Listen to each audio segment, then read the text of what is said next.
I'd like to call this meeting of the Plaquemines Parish Council, serving as the sole governing authority of the Plaquemines Port Harbor and Terminal District, to order at 9:03 a.m. Open the machines for roll call, please.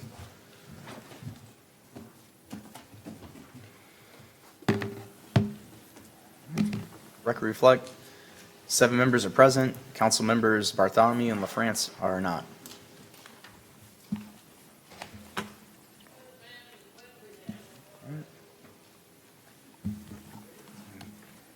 Benny, would you like to do the prayer? And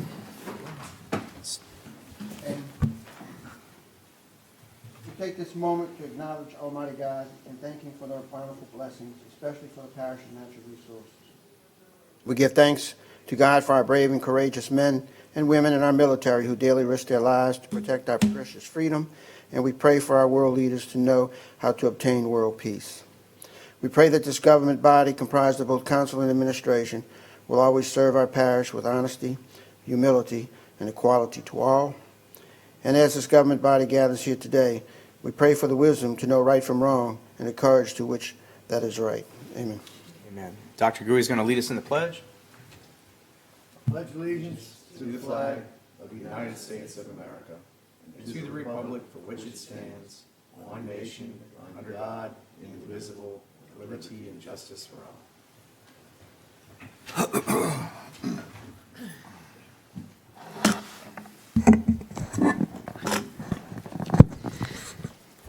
Good morning, everyone. We're going to get started, I guess, with the budget summary. Good morning, The Mr. message. Chairman. Sorry. Yeah, we'll start off with that, Yeah, okay. Good morning, Mr. Chairman, Madam Vice Chairman, and members of the board. I am Sandy Sanders, Executive Director of Plaquemines Port Harbor and Terminal District. I will give the budget message, and then I will direct Christy to walk us through the budget. Prior to getting started, I would like to thank everyone for their well wishes for Sean Brell. She's had a pretty tough go of it, and she's over it, and hopefully we'll get her back to work here shortly. Port Commissioners, as the Executive Director of the Port, I herewith submit to the Plaquemines Port Commissioners the proposed operating budget for the year 2022 and the proposed capital improvement budget for the years 2022 through 26. The budget serves as a financial tool to track the accuracy of last year's forecast and to game plan next year's financial roadmap as the port steadily implements the port strategic plan.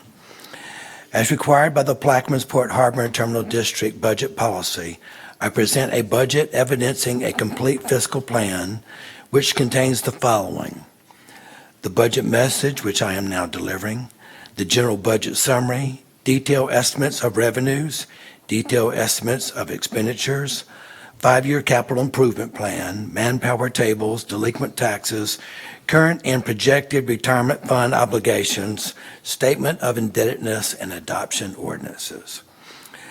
This budget maintains services to the port at the current level. It includes financing for all filled and vacant positions and all vacant positions on the current manpower table. Also included is the funding for merit increases for classified employees and cost of living increases for unclassified employees when applicable. The port uses the accrual basis of accounting under which revenues are recorded when earned and expenses are recorded when the liability is incurred.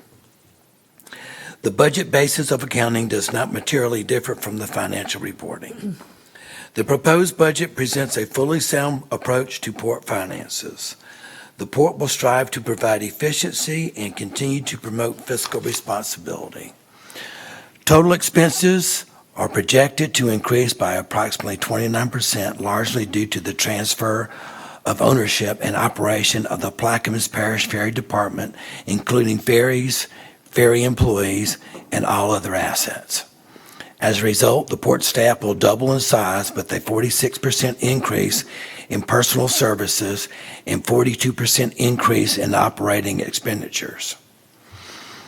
The port expects to see a 56% increase in non-operating lease revenue due to the first full year of revenues from the Venture Global lease agreement. We look forward to the economic growth in the Plaquemines Parish resulting from Venture Global taking the next steps in the development process. The port proposed 2 additional investments totaling $12,194,365 to its 2022 five-year capital improvement budget. A $6,064,320 appropriation on behalf of the Plaquemines Parish government to add a water booster station near Alliance and include upgraded dual-feed water lines to enhance water pressure and water access for the communities of Myrtle Grove, Ironton, and Port Sulphur has been proposed. Also, an additional $6,130,045 for an ongoing relocation project essential for the consolidation of the port's campus. The port proposes total estimated revenues to exceed the total by $2,712,064. Please contact my office with any questions regarding the budget as proposed. Sincerely, Menard J. Sanders, Executive Director. At this point, Christy, will you take us through the budget summary? Yes.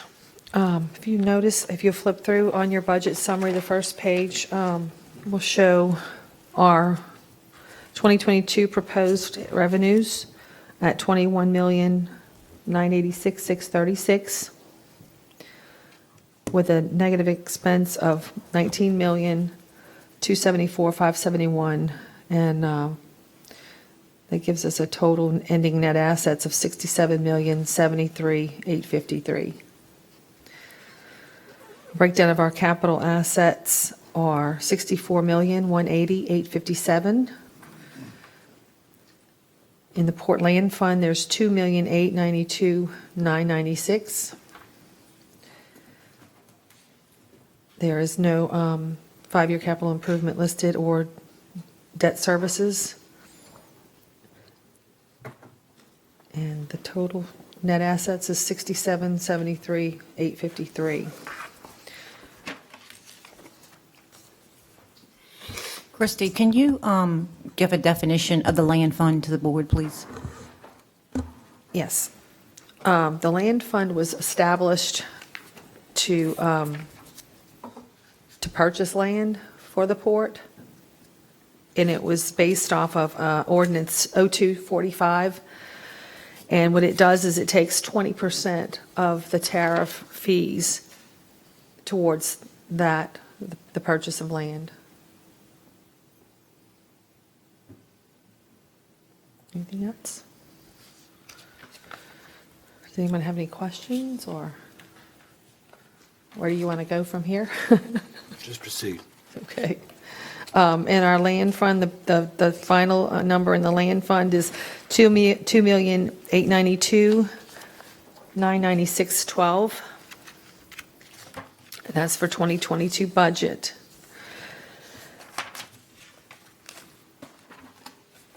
And it's broken down, I think, on the following page, according to security fees, harbor fees, how those fees are broken down, what portion is going into that account.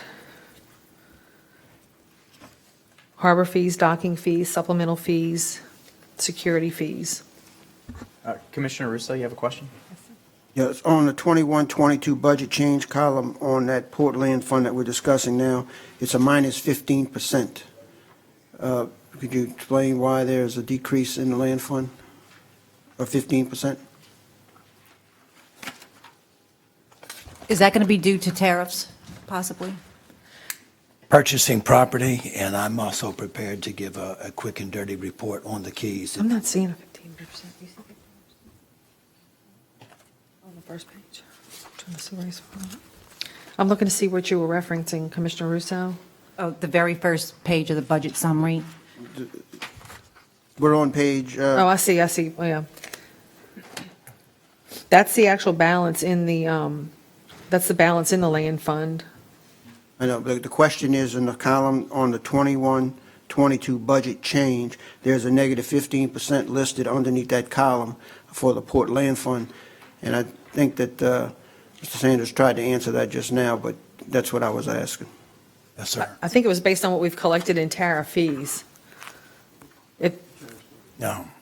And there was a transfer of unrestricted for capital improvement of $1,532,276. So the transfer is to, Sandy, you said the transfer is to buy the piano keys and other items? Yes, sir, and I'm also, as I said, can give a quick and dirty report on it. Do you want to? Well, I mean, I don't want to interrupt the process. It was on that page. I'm going page by page like That's fine. following. Just go ahead, while we're there, give it to him. There are 4 properties that Mr. Egan cannot find any numbers, any good contacts for those properties. I have talked to our attorney about it. He said we might have to go into a quick take on those properties, but he wants to give it a little bit more time. We have the keys on lots 59, lots 50 Bravo, lot 4, and lot 8, which we are getting appraisals for right now, and those most likely will be have a purchase and sales agreement by the end of this year. And I will keep you apprised of where we are with a quick take if we cannot contact these 4 landowners. Thank you. Yes, sir. Go ahead, Christie. Just moving through. You want to go through the actual subcategories? Just hit the wave tops. Chairman, Okay. Yes, not sir. putting Yes, in- sir, Mr. Henry. we're not putting anything up for the public today, Our I'm just CFO, asking, man. our CFO isn't here for medical reasons, so it might not be, everything might not be as it should be. Things are a bit out of sorts due to those reasons. We're just trying to make the best we can, given the circumstances. Erica, is that possible to have some of this on the screens? Okay. Is it on our website? It is on our So website. if you have your phone, you want to bring it up on the website? Let me see, we could probably pull it up. And it will also be in the libraries. It's in the libraries. I think the point Mr. Henry's making, this is a public hearing, and he's the public, and he's really trying to see what we're doing. Do we have an extra copy you want to pass out? It would be- Go down to the bottom of the home screen. Bottom of the home screen. Resources. Kim, are there hookups at this other table or at that table? No, there are hookups at each table. Okay, all right. Well, Yeah. we'll get it up on the screen. If you could just bear with us a few minutes, they're working on it now. Thank you, Mr. Henry. Appreciate that. Just hit the wave. Okay. Christy and Erica, y'all just let me know when y'all ready so I can change the There you are. display. Okay. If you want to go to page 1 of the summary. Too much money. Okay. All right, Paul's going to pull it up and try to get this going. Sorry, we apologize. We just, we're flying by the seat of our pants today, so we appreciate your patience. Very prepared. Just have a main presenter who's not here. Right. We have, we're going to go over the grant revenues. We have several grants that we are going to have this next year, and our total grant revenue is, Where's that at, Christy? this is going to be on page 2 of the summary.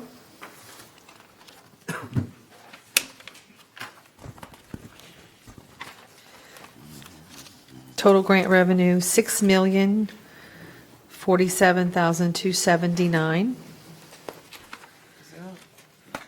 That's revenue from grants. Page 2. Just keep flipping to page 2.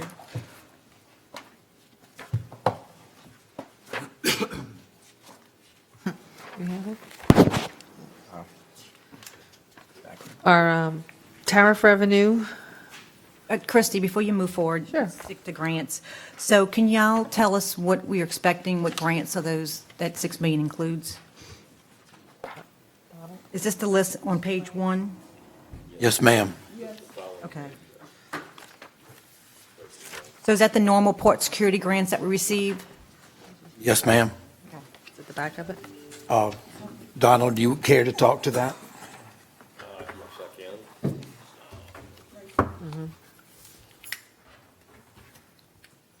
Good morning. Anyone in particular you have questions on? They're broke down on the following page. I know we're working on some grants, so I didn't know if that was put, any projects that was put in this budget or not, so. Yes, they're all in their own category, each actual. So I guess my question is, these are just basic port security grants that we get on a yearly basis? That's correct. And as you see, they have Nothing new? three left in Looking 2018. These grants can run for a 3-year period. And as you see, the ones in 2019, nothing too much to point out on these. They're all, except for 2021, we don't have final award on 2021.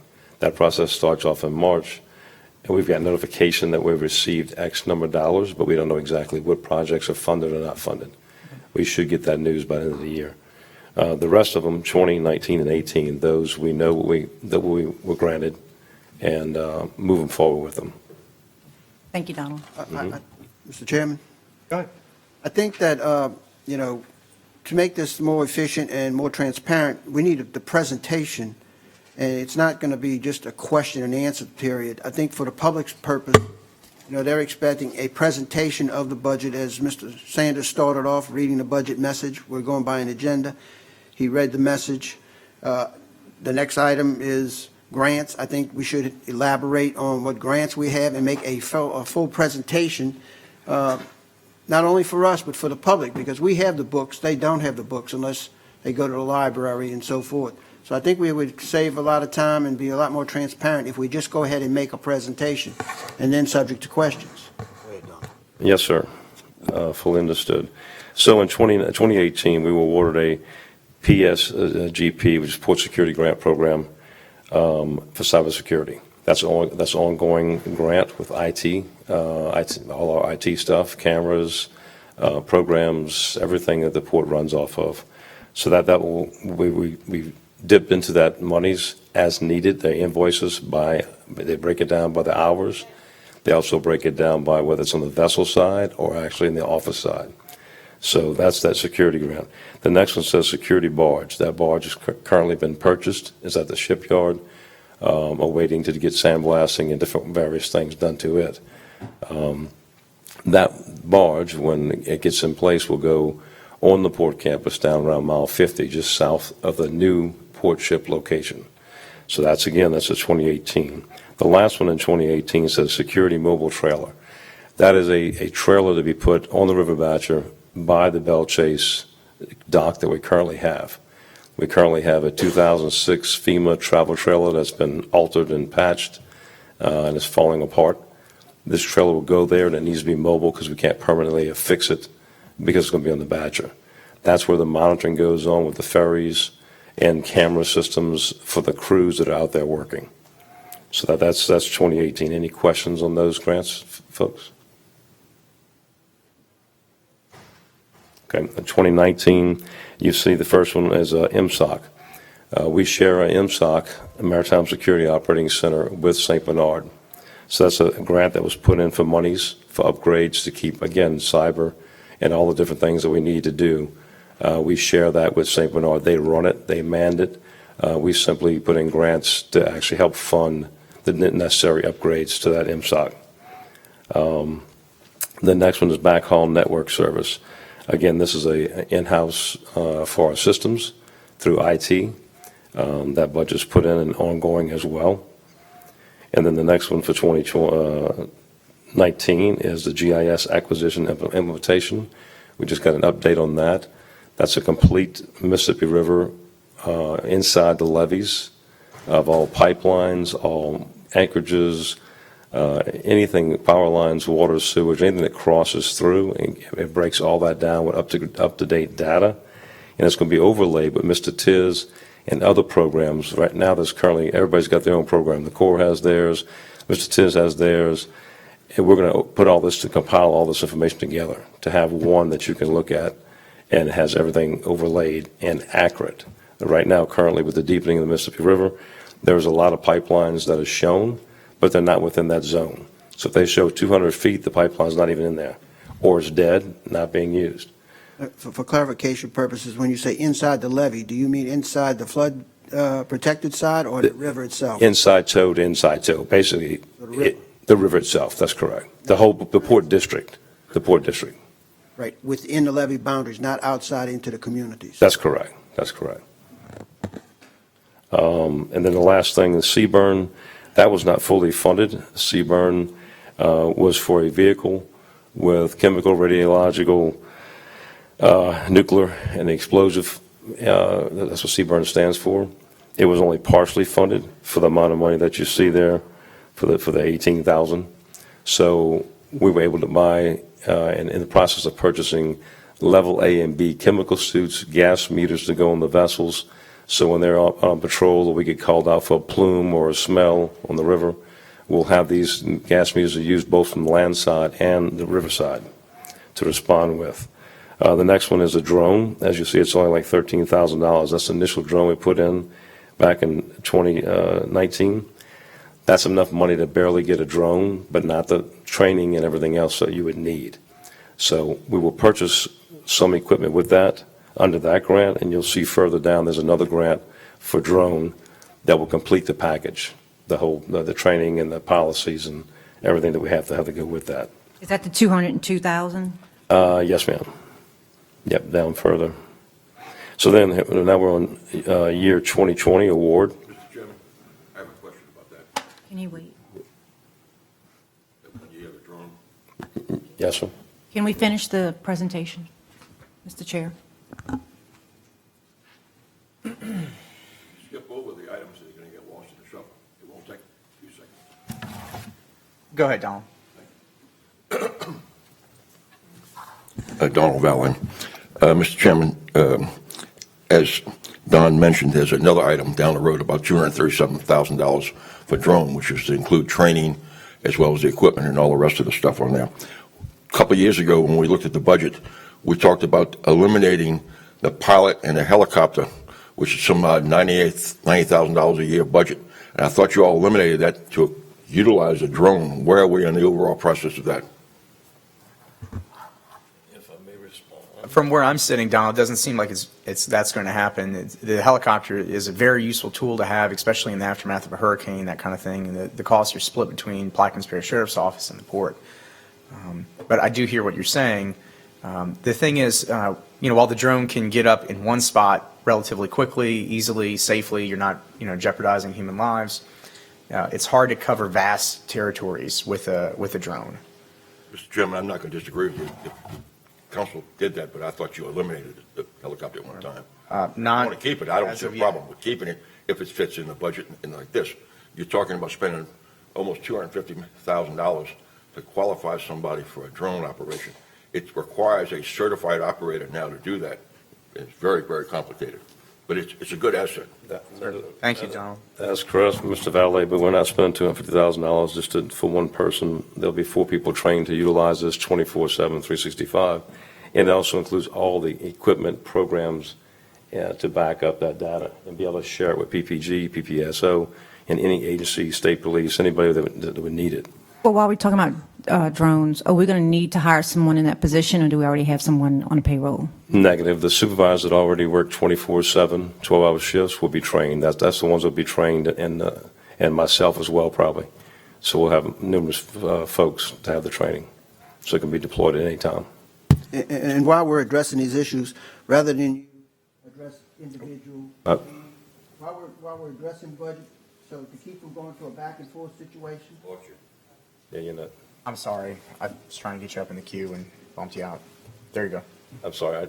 What I'm saying is, instead of us getting to a tit-for-tat individual situation, when you respond to the board instead of to an individual who might ask the question in the audience, so we don't have a personality deal going. I can appreciate that. No So problem. address your answers to the board, just like you don't want him addressing you. Very good. Thank you, sir. Okay, 2020, we'll go through that briefly. Again, port security, sustainment, security camera upgrades and maintenance. We have cameras anywhere from 8 to 12 years old that we'll put out. And this is to actually change out those cameras. The fortunate thing, besides the supply chain issues we have today, cameras we installed 8, 9 years ago that were 25,000, we can buy a better camera for around 6,000 to 8,000. So we can really do a lot of upgrades there. Technology, of course, getting like throwaway phones. So that's what that's for. And then the cybersecurity networks and IT system. Again, that's an ongoing battle. That's the biggest threat, as we all know, not only to retail Home Depot, it's also one of the biggest, number one threat to the ports across the world. And that is the biggest thing. These grants, if it doesn't say cybersecurity in it, you may not win that grant. Then the security dock, the new barge, that's the barge that we purchased. This is for the actual construction of the dock. Again, due to Corps engineers, we were going to spud this barge, do a little gangway. That was not allowed, so we have to actually put a couple of dolphins out there and do a fixed walkway over the levee and not impede the levee system.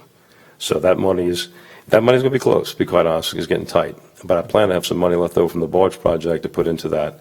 And it's depending on how if things keep going like they're going, it will be tight. A bit of the nuts and bolts with the security barge. Do you have agreement with a tugboat company, or can the port vessels move that when a hurricane is coming? We can possibly move it with our large boat and a small boat, but safely, if we had to move it, in the past, Blake, we have not moved our barge. If it's secured properly and tethered properly like it needs to be, it should be able to ride the storm out. Okay. That's what the dolphins will be high enough for high river and to give it leeway. Okay, thank you. Yes, sir. Mr. Chair, I have a question about the barge. Sure, Mr. Valley. Has that been put out for bid yet? I think the barges have been purchased already. It's waiting to go in the shipyard. Do you all have a copy? You all approve that purchase price of that? I don't recall seeing it ever come up before the council. Donald?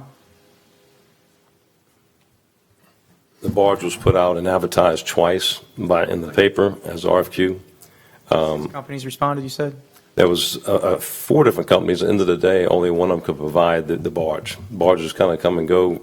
You can look at a bunch of them. By the time you advertise and actually get down to the meat of receiving the barge, it may be gone. So we were able to pick a barge, actually here locally. So we spent $900 to move it to the shipyard. So it's at the shipyard currently. And it's ongoing and checking everything out on it, sandblasting. We also have a marine surveyor that's going out there to look and advise us the best path to take and what needs to be done. Mr. LaFrance? Yes, if we just purchase a barge, why is there a need for it to be on the shipyard? Because anytime you purchase a barge that is 10 years old, 15 years old, 25 years old, it's a used barge. A new barge serves about $600 million, $600,000 minimum. This barge was purchased for $65,000.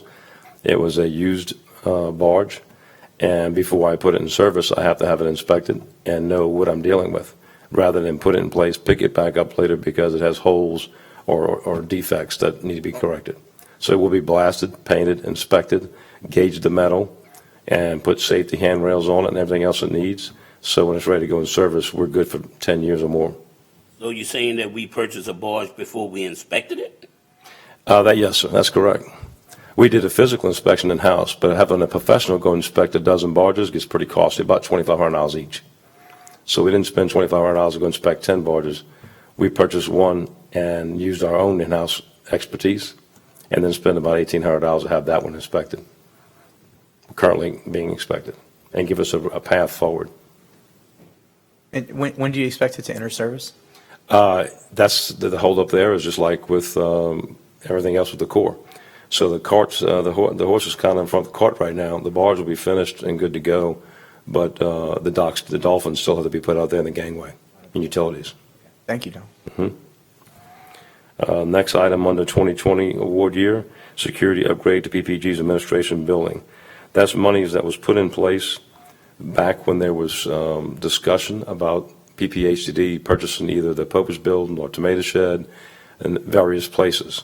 So I put a grant in for gating, lighting, security systems, door swipes, you name it, and we were awarded that grant. That grant will go away if we have to own the land to utilize the grant, or the building, I should say. So that's sitting there.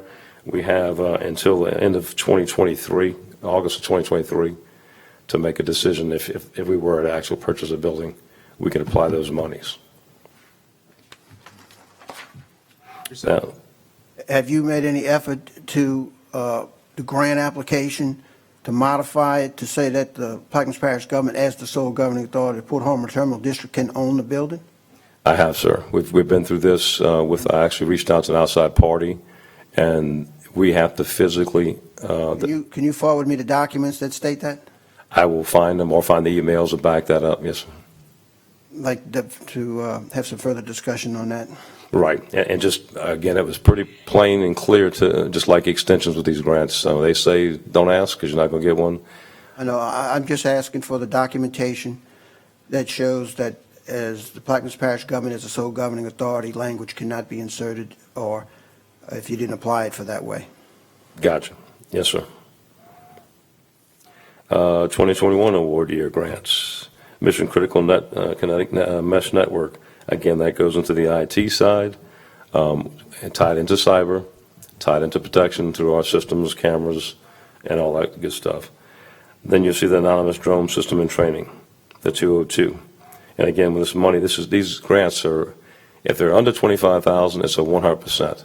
Anything over 25,000, it's a 75-25. So the numbers you see in the right-hand column, the match is 75,000 federal government, 25% out of the ports. That is a more accurate number. We went out and spoke to subject matter expertise on what it would take to put an actual drone system in as a state agency and what kind of policies, training, and that's how we arrived at that number, put the grant in, and we were awarded that grant as well. Now, again, in 2021, when I speak, these numbers, they sent a number last month that PPHD got X number of dollars. But you don't know how the breakdown is. They can partially fund some of these, fully fund them, or not fund any of them, or not one of them. We have a number. And you can play with the numbers all you want, but you don't actually know what you've got until they fully come back and give you a breakdown of what your award was on these, they call them IJs. So as you see, there's 5 IJs in here for 2021. IJ is an investment justification. So we have not moved on any of these yet because these don't have official where we can move forward yet. Most of these grants, again, just to let you know, it's changed over the years with the EHP, Environmental Historical Preservation. You have to have that if you buy a vehicle through this grant system. It should not be that strict, but now anything you do, you have to have that EHP. Sometimes that process alone, once you know you have the grant, could take 3 to 6 months to get the EHP. That concludes your grants. Yes, sir. I don't see anything in here for the Port Priority Funding Program grant to do the booster water station. That's a separate, yeah. This is port security grants only, sir, through the port security grant system. Is there another section in the budget that covers grants? Yes, sir. We have not been awarded port priority funds yet. The state, through a joint transportation committee meeting, has to approve that first for us to be in the queue. Excuse me, Miss, can you cue in on you? Mr. Blink? It's not up yet. You can go ahead. Okay. So that, through the Port Priority Program, that's a completely separate program. This is the federal port security grant funds that we're looking at right now. We have not officially been approved. We're in the process of doing so. The Joint Transportation Committee has to come together and approve our project before those funds could be in the queue for us to potentially access. So that would not be in here or in the budget yet, those funds. The $6 million. The $6 million listed in the budget that is being appropriated for the booster station project is coming out of unrestricted port funds? It would come out of port funds through the capital improvement, 5-year capital improvement. Can you make all mics hot? All right, I'll try it again, that's fine. Okay. So we put it in 5-year capital improvement project, but we have not received any revenue from the state because the project has not officially been approved yet. They have to go through a process to being approved by the Joint Transportation Committee. I understand that, but without repeating ourselves, I guess I'm asking, the $6 million figure in this budget, I understand that you're breaking it down 2, 2, and 2 over a 3-year period. When do you plan on bidding the project? Well, we're not done with engineering yet, so Kyle and Associates still have to complete the engineering. Based on their timeline, initially it was supposed to be first quarter of 2022. I don't know if we're going to hit that mark, but that was the initial plan. So the point is that it's going to be in '22 that we should bid this project. And in the meetings that I had asked for you to run this to ground, that we cannot bid a project unless we have the total amount of money in the budget, which would be the total $6 million. You can't spread it out over 3 years. Have you addressed that? Yes, we reached out to JD. Yeah, so we reached out to our procurement team, JD Russell, and there's not a policy or statute that we've seen that would warrant having all the funds in that first year of when it goes out to bid. But if you have some statute or document that says different, we would love to see it. Well, I think that, have you contacted the parish purchasing agent? You know, it's my understanding that when you enter into a contract, and if the bid comes in at $6 million, you have to have the funding available when you sign the contract, not on possibility of funding in the next 2 to 3 years. I did not check with the purchasing agent for the parish. I did reach out to the attorney for the parish. He did not see anything of that nature, but I'll reach out to the purchasing agent. We'll run that to ground. You have something from Rennie Burris that says? I do not. I said I spoke with him. I know, but this is what I deal with. I deal with documents, emails, or something that backs up because of the lack of correct information that flows sometimes. Do you have a document, sir, that we can see? What do you want to see? You said that we have to have the money in the budget the first year, so I'm asking if you have a document that we can see so we can adjust the budget accordingly. Because if you don't, then we'll continue to run the ground so that we can find a document that says that. It's not my responsibility to provide the evidence for the budget that you are presenting. It's my responsibility to question and ask these questions to get to the truth. Now, if you want to take a break, I will get Rennie Burris on the phone and have him provide us a legal document, or Mr. Dan Garrett, a legal document that says to that effect. But it's always been my impression, and this board many times has not been able to award projects. And the prime example is the water intake booster station. We can't award that contract or bid that contract unless we have the money in the budget that will cover that contract. Now, if you want to take a 5 or 10 minute break, we can do that. And I'll try to get you a piece of paper or something to that effect. So, Mr. Chairman, do you want to take a break? I'd rather not. Well, Mr. Riesel, we'll run it down with Rennie. I know, but I talked to finance the other day for the parish, and they say you got to have the money. I just texted them, and if they send me an ordinance saying it, I'll it's not an let you ordinance, know. it's a state law. I believe. We'll run it to ground, and we'll report back subsequently.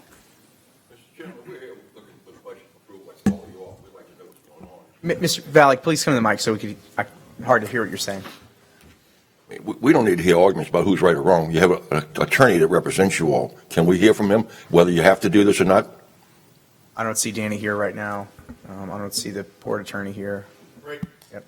If there's any changes or a document moving forward when it's time to adopt the budget, you guys can go ahead and amend it. There's obviously no legal statute that any of us have seen yet, but we can run that to ground like Mr. Sanders was saying, and we can move forward. We have a lot to cover. Mr. Sanders has another meeting he has to get to. I'd rather not go down this rabbit hole right now. He's Okay. finding the information. Before the budget is accepted, we will check that out. You don't know how long this budget is going to take. Go ahead, Christie. Mr. Forshey. Yes, Rob Forshey. Number one, if we've got a problem like this, the budget can't be accepted at any time when you have something at this level that is in the gray area. I mean, look, just like you and I, if we're going to go buy something, we need the damn money to do it, right? If you don't have the money, then you can't put it in a budget to spend the money. All right, that's good enough. Thank you. Mr. Forshey, we have like 70 pages of material to cover today. If Look, this is the people's business. And I don't care whether you have 140 pages, Mr. Ritchie or Chairman. Look, you need to do the business correctly for the people. Running it to ground is not an answer. We'll run everything to ground. We've been running things into the ground since this frickin' look, I'm going to lose my composure here. The bottom line is that we have a problem.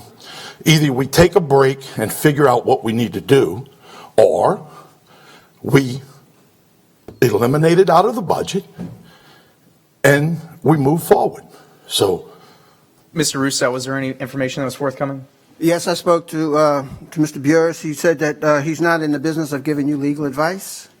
He said he gave you the advice that we follow, and when we do business, we have the money in place. And he suggested that you contact an attorney for a legal opinion, and not him. And we will check documents and make sure we have it for you, sir. I understand, but I don't want to be misled up here by saying that Rennie gave you advice that we can do it this way. No, he never said that, sir. He never said that, to be clear. And I never said that he did say that. Can we move on, Christie? Go ahead. Okay. Thank you, Mr. Forche. so we're just going to go ahead and leave it and let it go. Mr. Fauché, I had this discussion the other day when we have these pre-budget meetings. I asked these same questions. We don't have an answer for you today. I'm going to reach out to another attorney and see if I can get you the answer before the end of the day, Thank you, sir. as well as this board. We did reach out to our procurement person. I'm not interested in the procurement person. I'm interested in the law and how we follow that. And do you have a written opinion from the procurement person? I do not. I do not. Paul, while we are on the subject of the water booster station, are all of the critical components that use electricity and switchboards and all the other things that failed during Hurricane Ida because they weren't high enough at the existing water booster station in Port Sulphur, will those be placed at the appropriate level above the ground? That is my understanding, talking with Call Associates and Robert Morgan with Infomark. Do you have a height on maybe some of that stuff, or? I don't have a detailed height, but I can check for you. I'll write that down and make sure I get back with you soon. Thank you very, very much.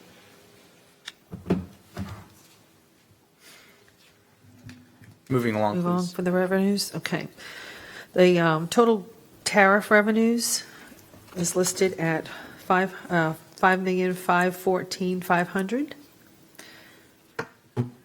We've got rents and leases, some miscellaneous leases down here. We've got the Venture Global Parcel 2, $8,861,970. And the laydown area is $1,120,000. Where are you? This is on page 2 of the summary.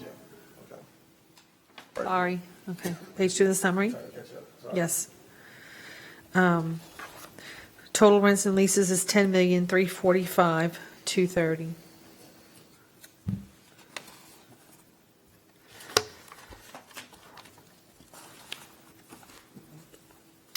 Going to page 3.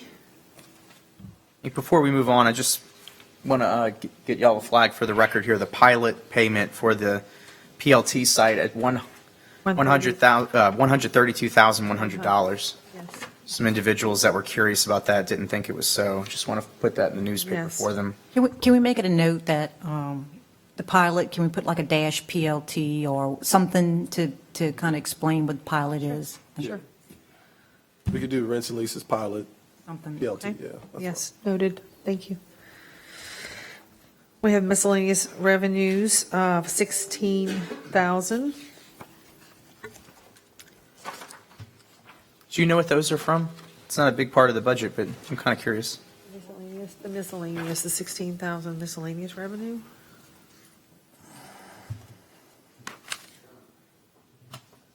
Is that from the guys? Oh.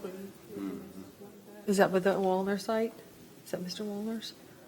Is that on there? No, he's up there at the top. He's 3,000.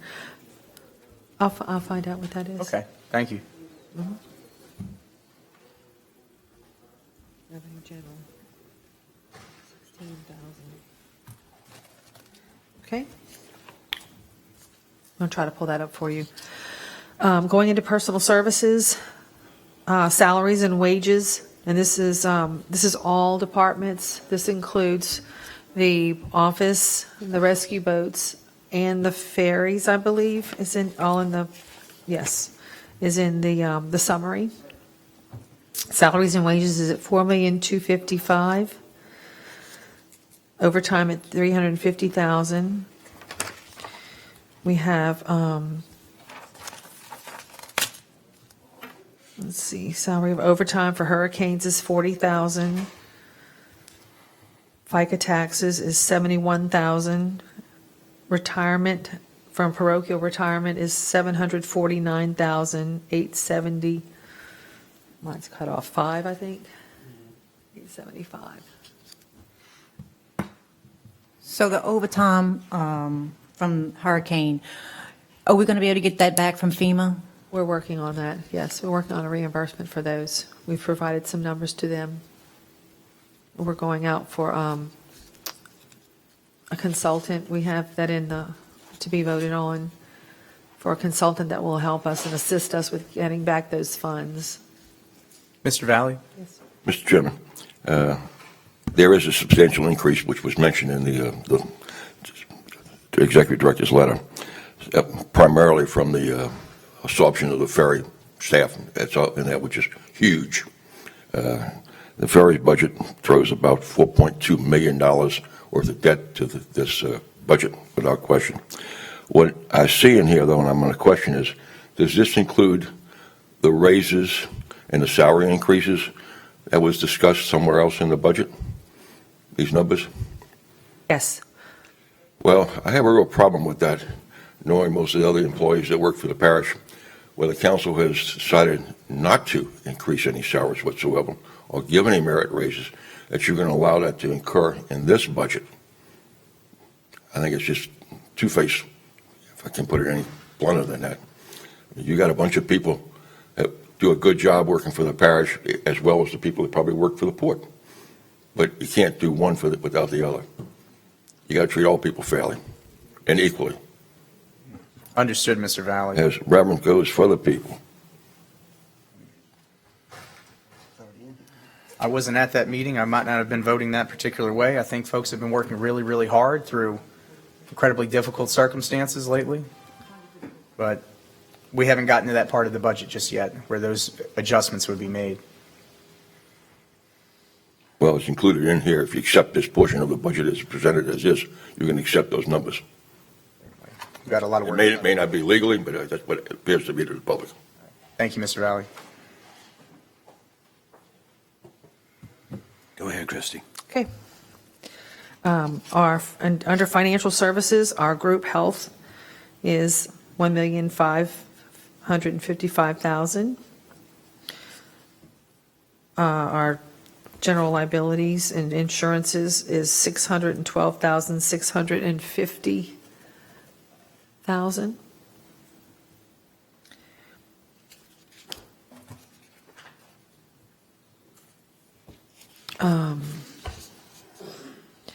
We have on the next page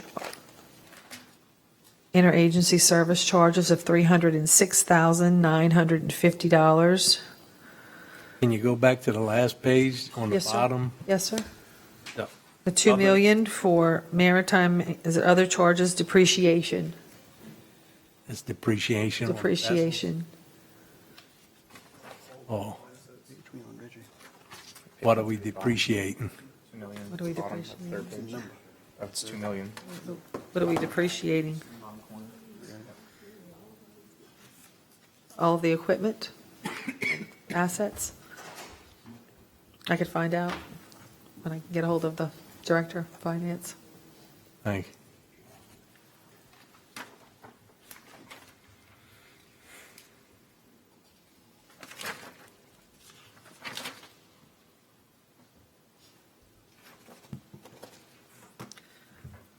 Okay. Going back to page 4, interagency fire and ambulance, $585,867. We've taken off the interagency for ferry operations. We have a grant expense for water dredging, $2,971,759. Donald, is it possible to give us an update on when that work might start to take place? Yeah, the word of dredging around the public harbors, around the parish. I don't have an update on that. No, that's already happening, in working with John Helmers and the team. So I would get with John Helmers on that. We've already provided invoices, for reimbursements for that, so. In-kind services. Right, exactly. We just haven't seen any action on the ground. We're just kind of curious when that might take place. It's been a couple of years now since that appropriation has been made. I think they're getting ready to do the Bureau's boat harbor, Okay. Yeah. what John told me. I'll get a list, update of all of them. I think we mentioned it in the state of the port, but I'll pull up that list again. Thank you. I have a question while we're still on this area. The interagency service fee went up to 306. If you look at the 2019, and then we look at the budget, how do we get an increase? I'd like to know, was it a percentage or was it different department? Is that the fee you got from Tommy? Is that how that? Yeah. His last money, 2020 had 608 and this one's 585.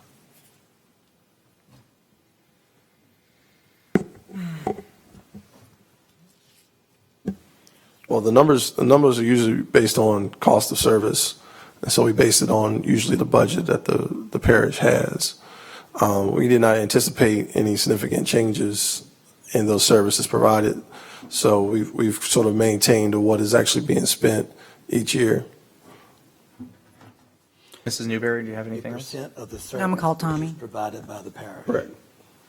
Mr. Russo? Yeah, the decrease from 20 actual to 2021 on fire and ambulance may be because we reduced the cost of ambulance service.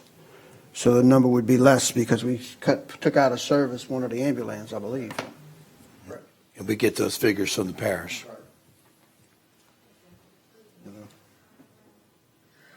Going down to operating services and supplies, we have, here's some major ones. We have 100,000 for warranty services, 55,000 for membership dues. What membership dues are we paying? Where did you get those? Where did you get those?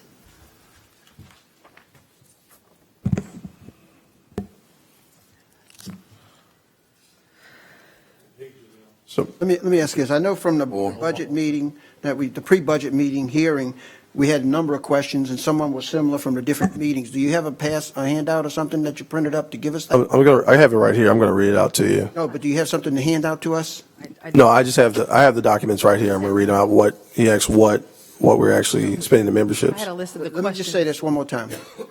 The purpose of the pre-budget meetings, I thought, were to raise issues, and then you were going to give us some documents back on the explanations of the questions that were raised.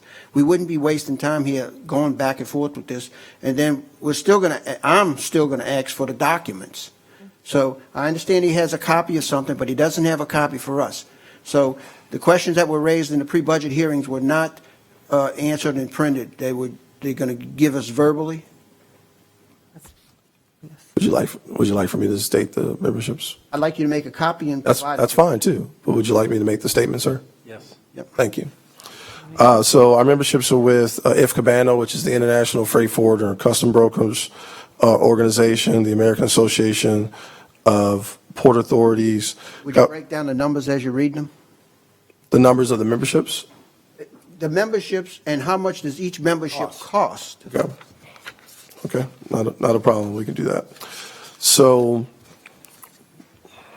let's see here. So with the memberships for IFCABANO are monthly at $46.67 that we pay to IFCABANO. We have a membership to AICPA with dues at $295. The American Association of Port Authorities at $6,278. Purchase renewals to LA NIGP at $50. The Government Finance Officers Association renewal for $66. The Inland River Ports and Terminals at $637.50. Jefferson Chamber of Commerce renewal at $525. World Trade Center of New Orleans, $2,000. GNO Inc. At $10,000. The Big River Coalition at $12,000. The Gulf Ports Association, $500. Society of Louisiana CPAs, $163. Port Association of Louisiana is 8,800 membership, and Louisiana Maritime Association is at 2,500 a month, and then we have the SHRM membership renewal at 220. And I'll get you a copy of all this. Bobby's not on there? Say that again? Bobby. Probably should be in here. Let me see if I have it in a different document. Let's see here.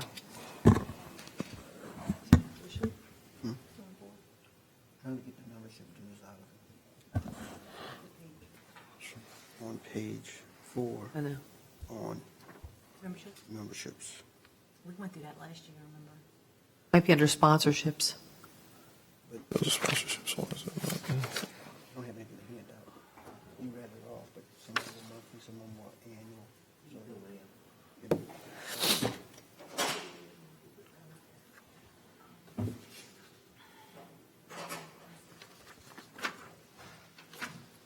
Yeah, I didn't hear. I didn't. No, I don't have it. I don't hear. We haven't paid the membership yet for there. However, we've sponsored events and lunches for Poppy, but I do not have exactly what our sponsorship is. Let me check to see what that is. We may pay it at the end of the year, so it may not just be in the actuals yet. So We went through this last year, and Just looking it up. at one time you sent it to us. I'm going to have to try to look it up, too.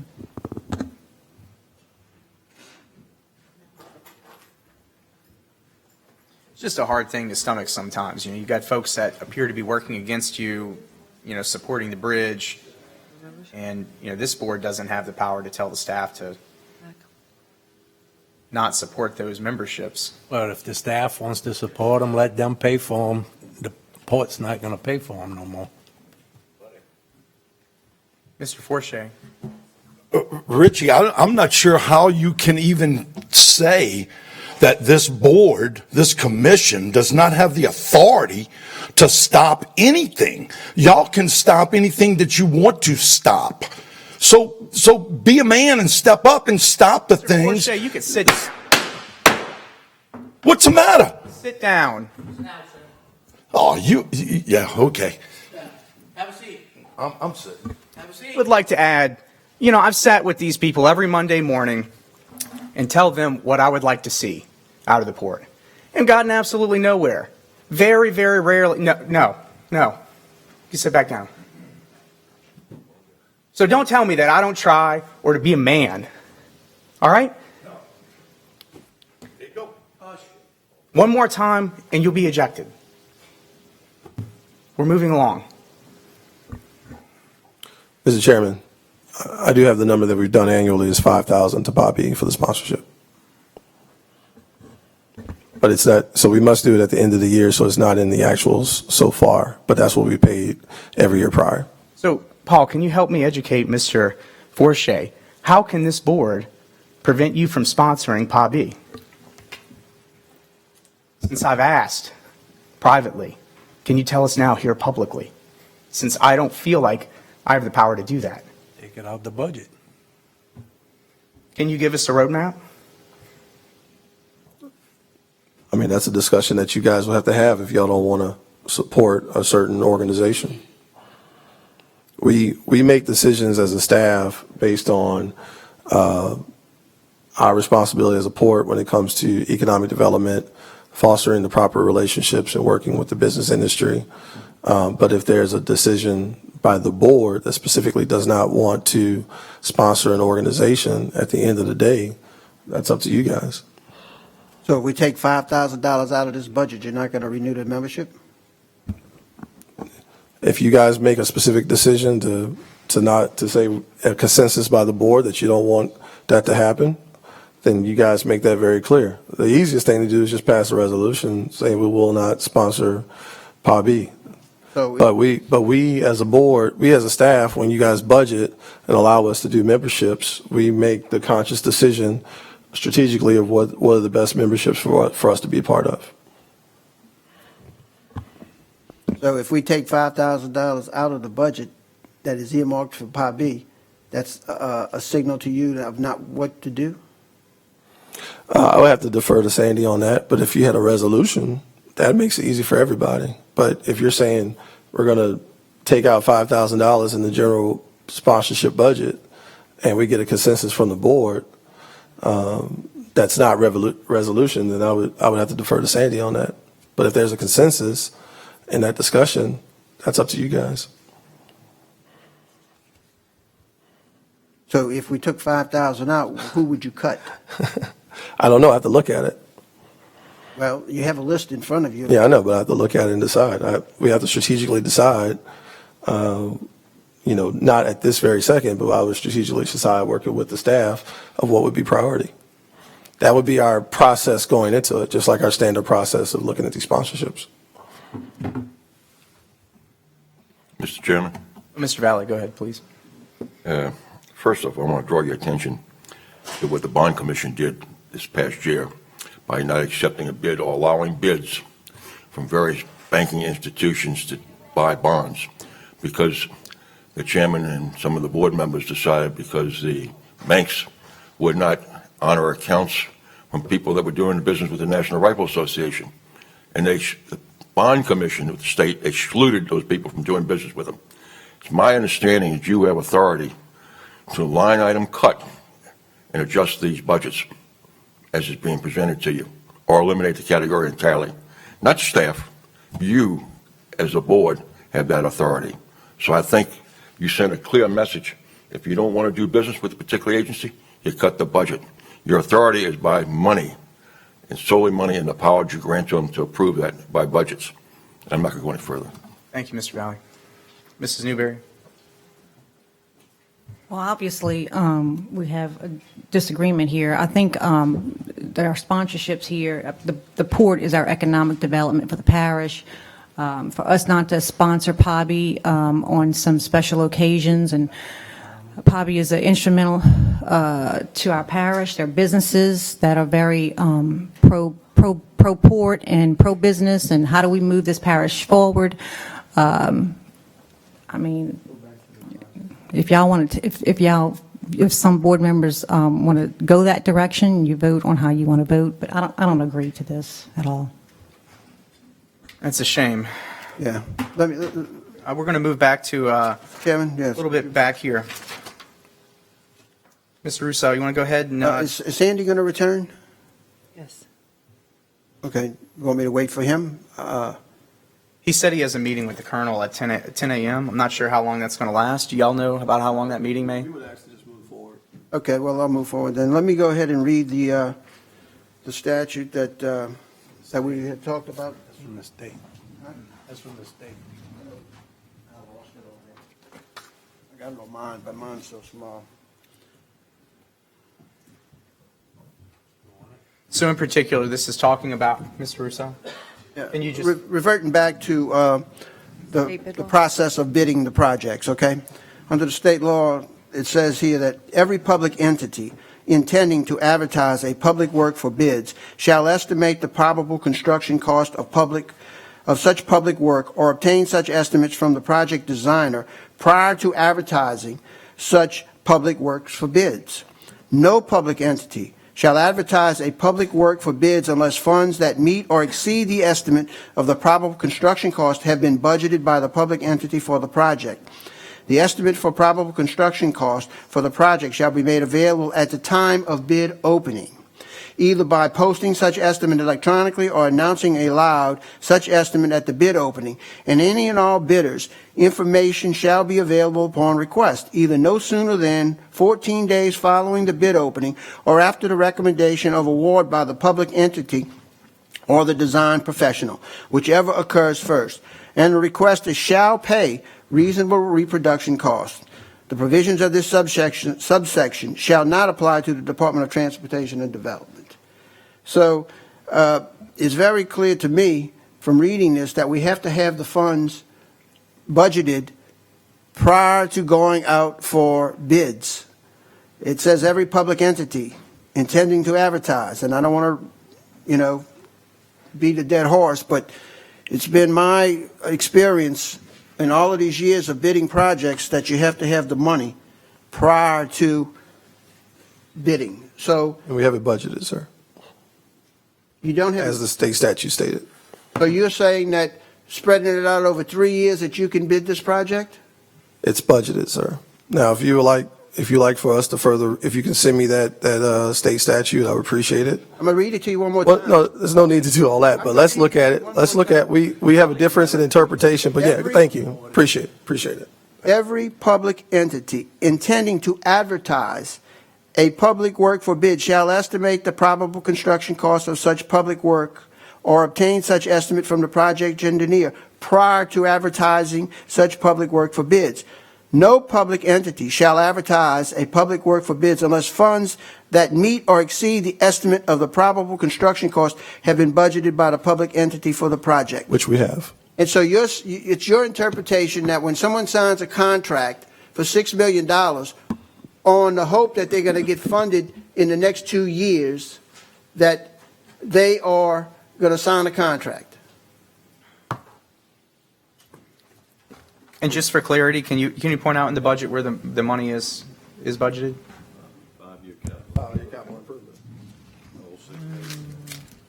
Y'all have 6 million budgeted for it, and the 2 million from the grants gonna pay you back each year? For the booster stations? Yeah. Yeah, we're hoping, based on the timeline of the state, to understand when that money will be sent to us for construction, because the funds from the state would be 90% of the construction costs. But we wanted to budget the entire amount in the 5-year capital improvement project.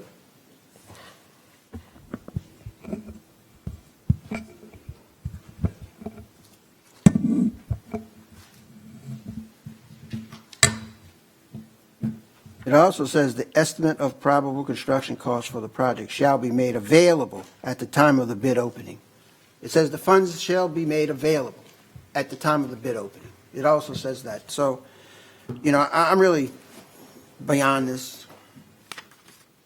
Mr. Chairman, so there's not an issue if you guys want to move in that direction. We have no dog in this fight. Frankly, we're just trying to move this forward. So thank you, Mr. Kognovich, for being able to email it to us, and we'll review it. If you guys want to move to taking it out now, we do it later. We're just trying to move forward. So it's your call, Mr. Chairman. It's the call of the board. You should have got it. I'll send it to you. Okay, thank you. I need to mark it back here. Mr. Russo, do you have any problems with the way it's in here? Look, Mr. Chairman, we just won't go to bid until, the funds are in there as per that statute, and we'll review it again to make sure we're in compliance or not. So if we just leave it in and we don't have the funds, we just won't bid it out yet until we do. And we'll let you guys know when it's time to do so. I'd rather not operate that way. Maybe we need to pull it out of here.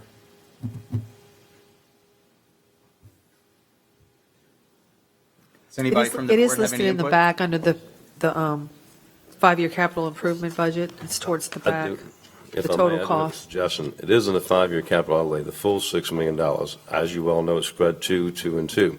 If the project was to be bid out next year, and all the funds need to be there, then that would be just to simply move the other $4 million to that 2022. But the project will take at least 2 years to complete. And I understand the money to be budgeted. It is in the budget. The full amount's in the budget. So let me ask you this. You have an excess of $4 million somewhere to fully fund this project for 2022? The project won't be complete in 2022. It's going to be over time. That's why we have it budgeted, sir. I mean, we're not anticipating that this entire project is going to be done in 2022. That's why it's in the 5-year capital improvement project, sir. Look, I'm ready to move on because I'm not making any clarity here on the issue. It's my opinion, and I'll state it for the final and last time, that prior to bidding this project, the full estimated cost of the project needs to be funded at the time the contract is signed, period.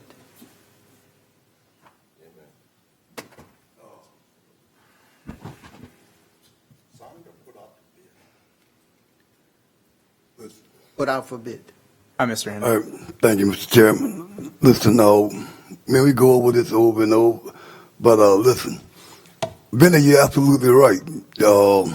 When a person right, you're right. We all go over things, and this, as a board, if a person is right, let's do the right thing for the people.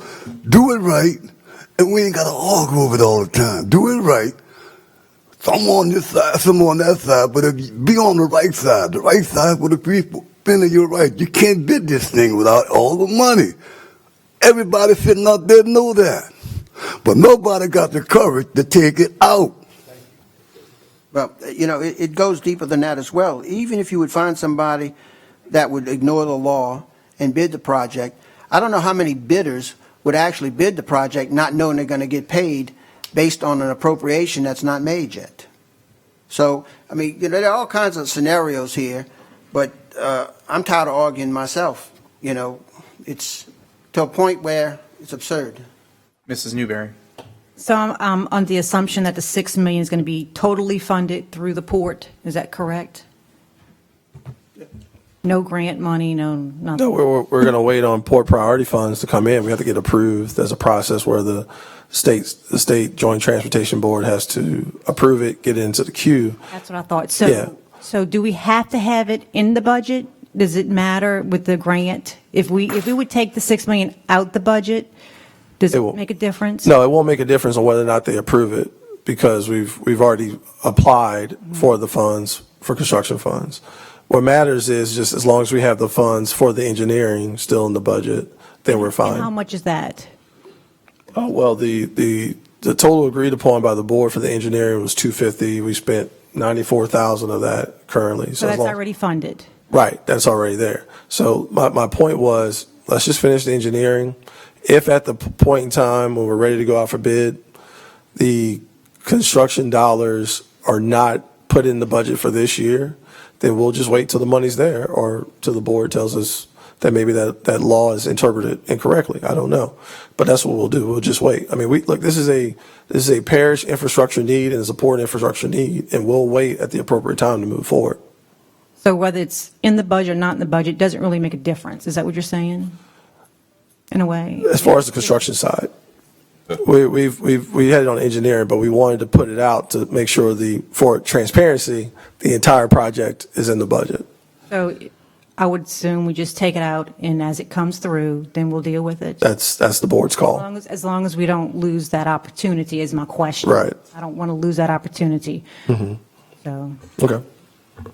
When we get down to the 5-year capital improvement part of the budget, we'll make the necessary adjustments. Mr. Chairman. Mr. Valley. Just briefly. As a businessman, I sit here and listen, and I use a term that we've been in court too many times. It's what we call detrimental reliance. And if you have enough practices that you do things and approve things, and sitting here listening to you all debate, and if I was on after the fact, you didn't fund it, I'd bring in these meetings that you're having here with all the video that you're having. 2 members of the council and a member of the staff sit here acting and discussing things in an attorney capacity that you don't have an attorney representative. Neither one of these people, nor I, in legal counsel. And you have someone who has read the law to you specifically by statute, and it's specific. You can't bid it until the funds are available, period, at the end. But if you continue to tell people, oh, we might get the money later, and we may get a grant later, and we may do all that stuff, I'll do the job, and I hope to God the parish is going to pay me. That's called detrimental reliance to some extent. You don't want to get into that fiasco in legal standpoints, and I'm saying that from a businessman standpoint. No. Thank you, Mr. Valley. All right. Christy, where were we? I believe we are in communications now. Communications. Yes, page 5. Total Thank you. communications is 52,500. Total rentals and leases is 142,660. Going on to page 6, total maintenance, 685,750.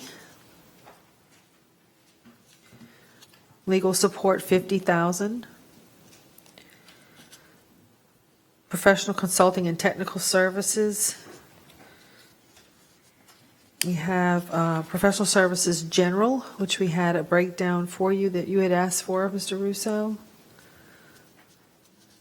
Do you have that, Paul? Professional services. Did you do professional services general? What was that? What was it?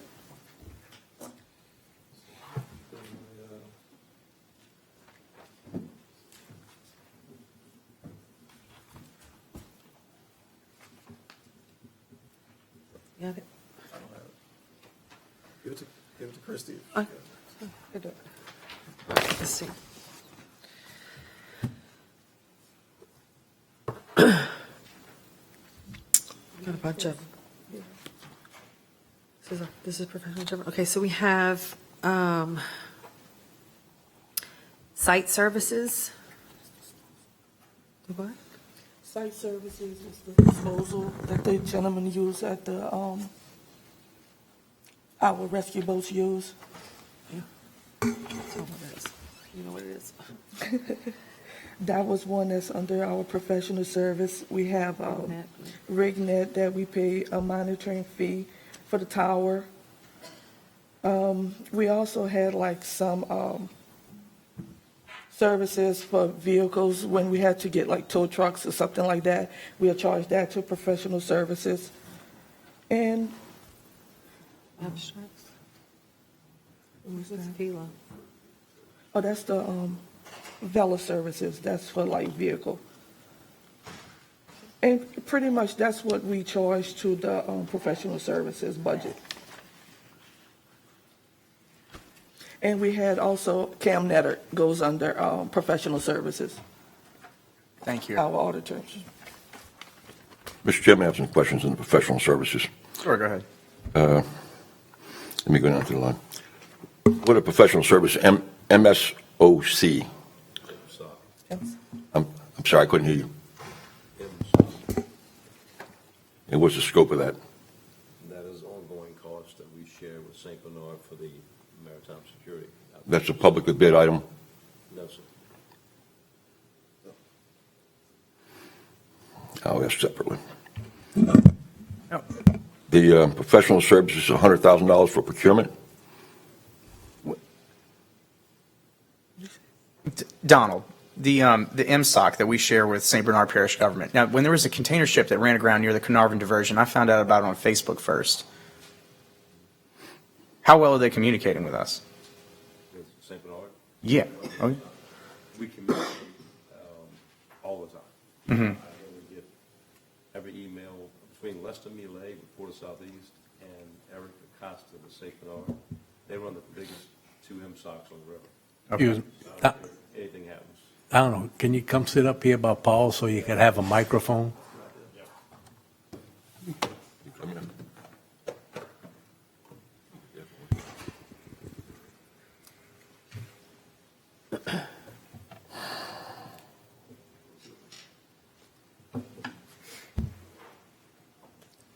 Can y'all hear me? Yep.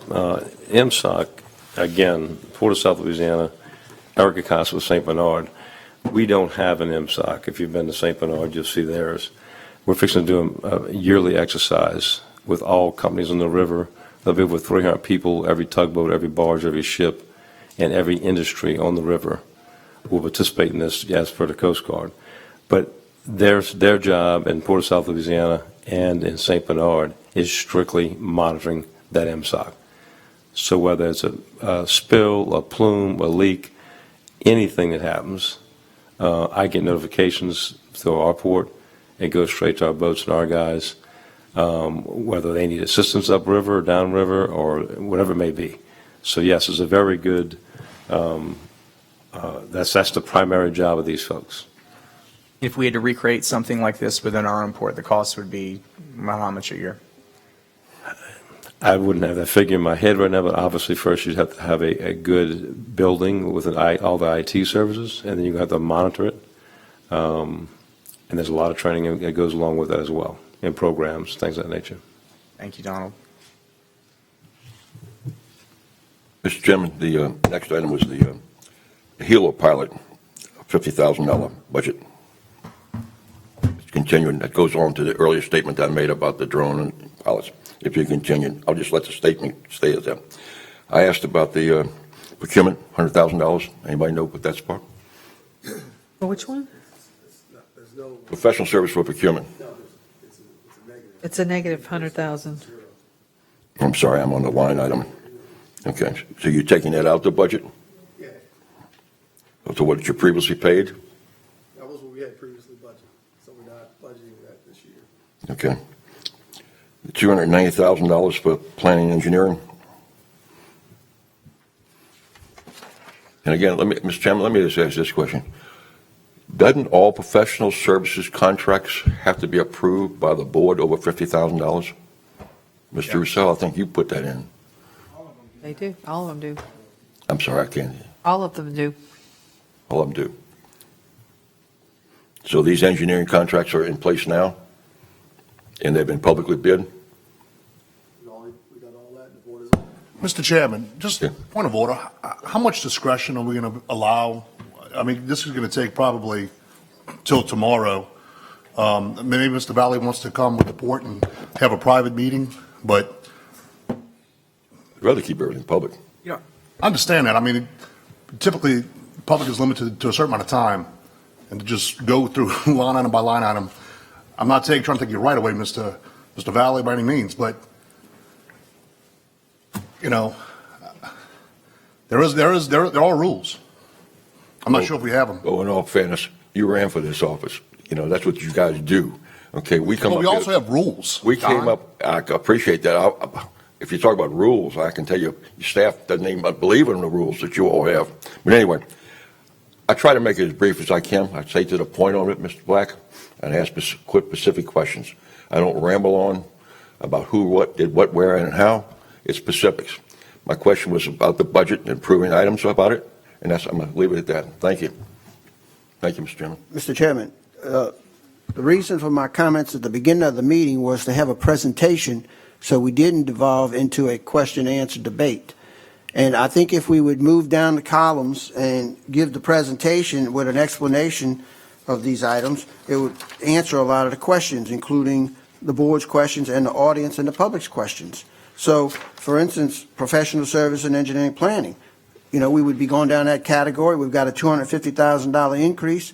We would get an explanation of that. That would be on page 7 and so forth. So, I mean, if we can proceed with a full presentation and not a position of sitting out there and just, well, we're not going to answer anything unless you ask us, or I got you type of thing. We need a presentation. Give us the presentation and go down the columns and the pages and keep flipping the pages till we get to the end, and the questions will be answered. You know, I think we should almost call a vote to just disband for the day. Our finance director isn't here. The executive director isn't here. There's no attorneys here. This is just a mess. I see no sense in even continuing. I second the motion. So we recess then till when? Can we do it after lunch? Let's recess till another day, because if we cancel, we got to do the budget advertisement and all of that. So rather than, so if the motion is. And it'll be 2 meetings instead of 1, because we're going to have to vote on it. Supposed to be voting on this Thursday. Does anybody know when Sandy is getting here, and why would he ever have a second meeting for the budget for the year? Why? Well, we think we can move forward with the budget as is. We've opened it up for all the board members to meet with us. The budget is pretty simple, and it's not really changed significantly from internally what the staff has had, or anything different than what the board has approved. The only major difference on this budget compared to last year, frankly, is the transfer of the ferries, and we have the water booster station. And then we have the lease agreement with Venture Global. But everything in here has been up to what we've had into 21 budget outside of those changes on those particular projects. And for us, we've gone through it. We can continue to go through the line items on big ticket issues. But again, it's at the consensus of the board how you want to move forward. And just to respond to that this is a public hearing. It's not a board staff meeting. We've had those in the last week. This is a public meeting, and that's why it has to be publicly aired. And I subscribe to the public being part, or at least being transparent with the people who are sitting in the gallery or in the TV to explain the budget. But if we don't have a decent presentation for those questions to be answered, then the meeting devolves into a, what about this? What about this? What about that? Those questions and answers should be resolved by a presentation. And I'm tired of repeating myself about this presentation issue. But if y'all want to take a recess and come back another day, I'm fine with that. Mr. Gui, Dr. Gui. Can we just please proceed to make the presentation today and quit delaying this? Just make the presentation. I yield. All right, let's move along. Christy. So why are the professional services for planning and engineering nearly doubling, or more than doubling? Go ahead, Erica. You got it? Fairies? We added in the variance from what we received from the parish and what was already in their budget. So that increased our line items. Right. So the professional services are for what, though? Well, on our end, I know what it is, but as far as the ferries, we use professional services like divers and tugboats, things that pop up right away that we can't go out for bid for, things that are emergency services. So this 250 includes the ferry operation, professional services, divers and tugboats and so forth, as well as the ports? yes. All right. Thank you, Joel. Then why can't the simple answer to that question be because we need to double the professional services because we took over ferry operations, and ferry operations need professional services, period. Then we move on to the next thing. I'm not sure why we are so unprepared. It's just a little frustrating. I'm not sure what side it's on. And I agree with Mr. Roos. I have to agree with Benny on this one. We need a presentation. Just go through the presentation. We don't even have an agenda. We've all sat with the port and went through the budget. We all understand it, but we have to get it out to the public, All right. Moving down the agenda, please. Sure. Everything in the summary that is listed includes all departments, the administrative, the rescue boats, and the ferries. So all of these numbers that I'm giving you includes the ferries as well. Next one is we have consulting with our Met network of $119,641. That's part of a grant. These are all listed as grants. These are consultants for grants that are listed. There's consulting for the drone, $28,496. The consulting for MSOC, $336,519. First responders, $1,125. Consultants, lobbyists, $54,000. So these are all, and then we're going down to technical services. These are for the cameras, the cybersecurity, software support. So our total professional consulting and technical services is $2,832,441 for all departments. The next section is just materials, parts, and supplies. This is our cost of doing business, copiers, papers, janitorial, things like that. Our total materials, parts, and supplies is, let's see, $935.40, and this includes diesel for ferries of $506,000. We will be increasing this. We have an amendment to increase this. An extra 200,000. I have an amendment for this line item, bringing it to 706,000. We'd like to increase this by 200,000. I do have an amendment for that. I don't know when you want to do that. We should go ahead and do it now. Okay, I have a list of amendments with regards to the ferries. You had asked to bring the ferries, in an attempt to bring the ferries to a full schedule. There are going to be some positions needed. We've added those positions. The salaries and wages for Department 2463, which is ferries, will need to be increased. Let me see, I can pass these out. Erica, if you want to pass these out. Just the first one. Just the first one. Take this one out for now. Okay. Take them out.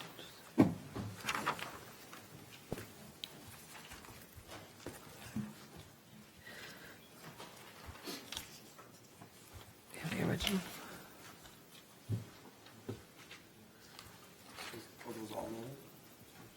Yeah, we're pulling the, I'll pull this, we're just doing this one for now. And this one too. I'm not giving them that one yet. Yeah.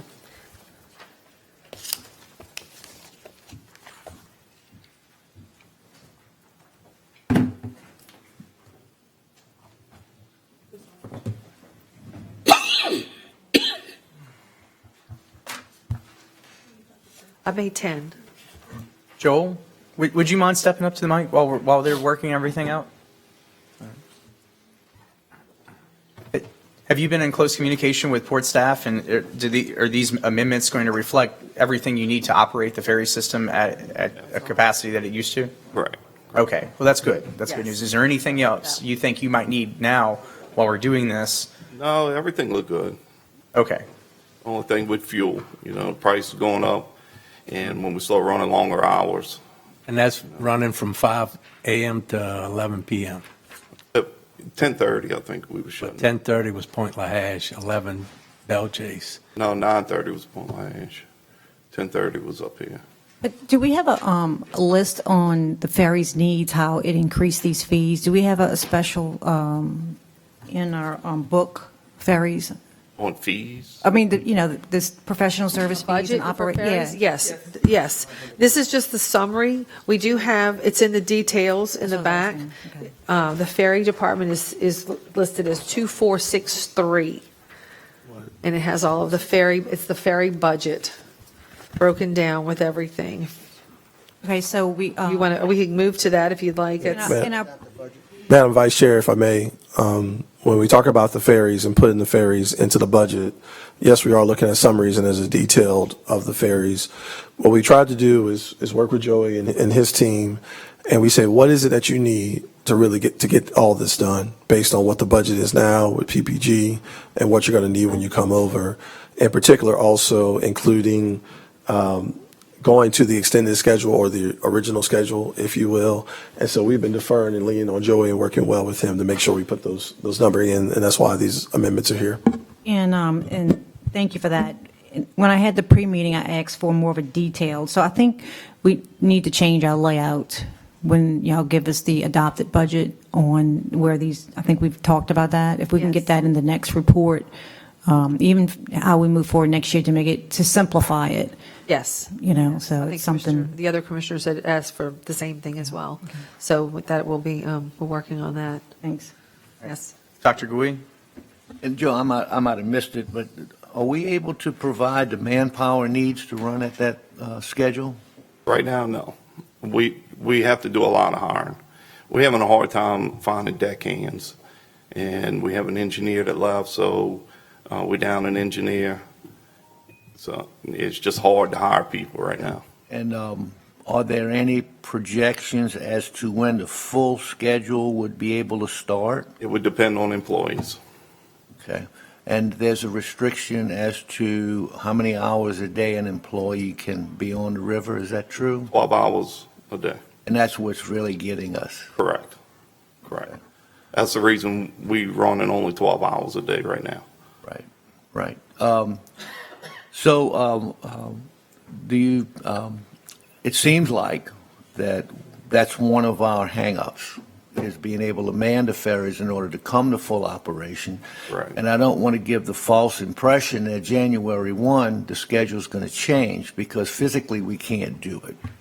All we can do is what we're doing now. And we struggling to operate now because we're short deckhands. I mean, I have people that's been working, they probably gonna lose vacation. You know, a bunch of us lose vacation every year because we nonstop working. Do you have any thoughts on what it would take to fill those positions? Money, raise and pay. And is that possible to do with the civil service system? I have no clue. I don't know what their rules. With deckhands, the civil service has been the problem. Nobody qualifies. Well, we have had people qualified. The last time we had 3 coming in for an interview, 2 of them didn't show up. So we hired the one that came in for an interview. I think that's where we're at a crossroads, and it's very important for not only us here at the table to understand that, but for the public to understand that, is that our intentions are to make that happen. And I'm supporting that, to make it happen. Right. But the reality of the situation is there are certain things that have to be in place for us to make that happen. We've identified what those things that we need, which is the employees, and the problems that we're having in getting those employees are real. And we're working on that to try to get that to happen. I appreciate that. Commissioner Newberry? Yeah, and I'm sorry, I might have missed it also. How many employees are we looking to hire to fill those positions? This is 6, this is adding 6, I think we said, 5? I don't have the. I think it's either 5 or 6. It's either 5 or 6. Okay, It's so either my 5 or 6 new positions in addition of the fuel as well. Okay, so my question is, if we hire, let's say, 2 or 3, or half the amount that we need, are we just going to hire them and fill them in? Or are we going to wait till we get 6? Well, the thing is, like right now, I'm short just to run full crews on what we have now on the 12-hour day shifts. So even if we just get it. So I have my maintenance guys filling in. I even work that can when they can't do it. You know, it's just when more people call in sick, that's more people I need to fill in, and we're doing everything we can just to keep it running like we are. Okay. Thank you, Joel. Commissioner Russo? Yes, since the employees are moving over to the port, and the port, certain employees with certain qualifications are eligible for state supplemental pay, is there a plan or an opportunity for them to get qualified to meet the state requirements to be able to get the extra supplemental pay, which would increase their salaries tremendously? You'd have to give it to Donald on that. I can answer that. Our plan is to, when this transaction actually happens, is to bring all ferry personnel up to par with training to receive the SSP. But there's also got to look back at the language in the law, though, because initially when that SSP was put in place, it's for X amount of people. So we'll have to readdress and look at that. We have room right now, so we have like 7 or 8 slots that we could be getting SSP. But I want to further what Dr. Goody was asking. We're 4 people short in the port as well.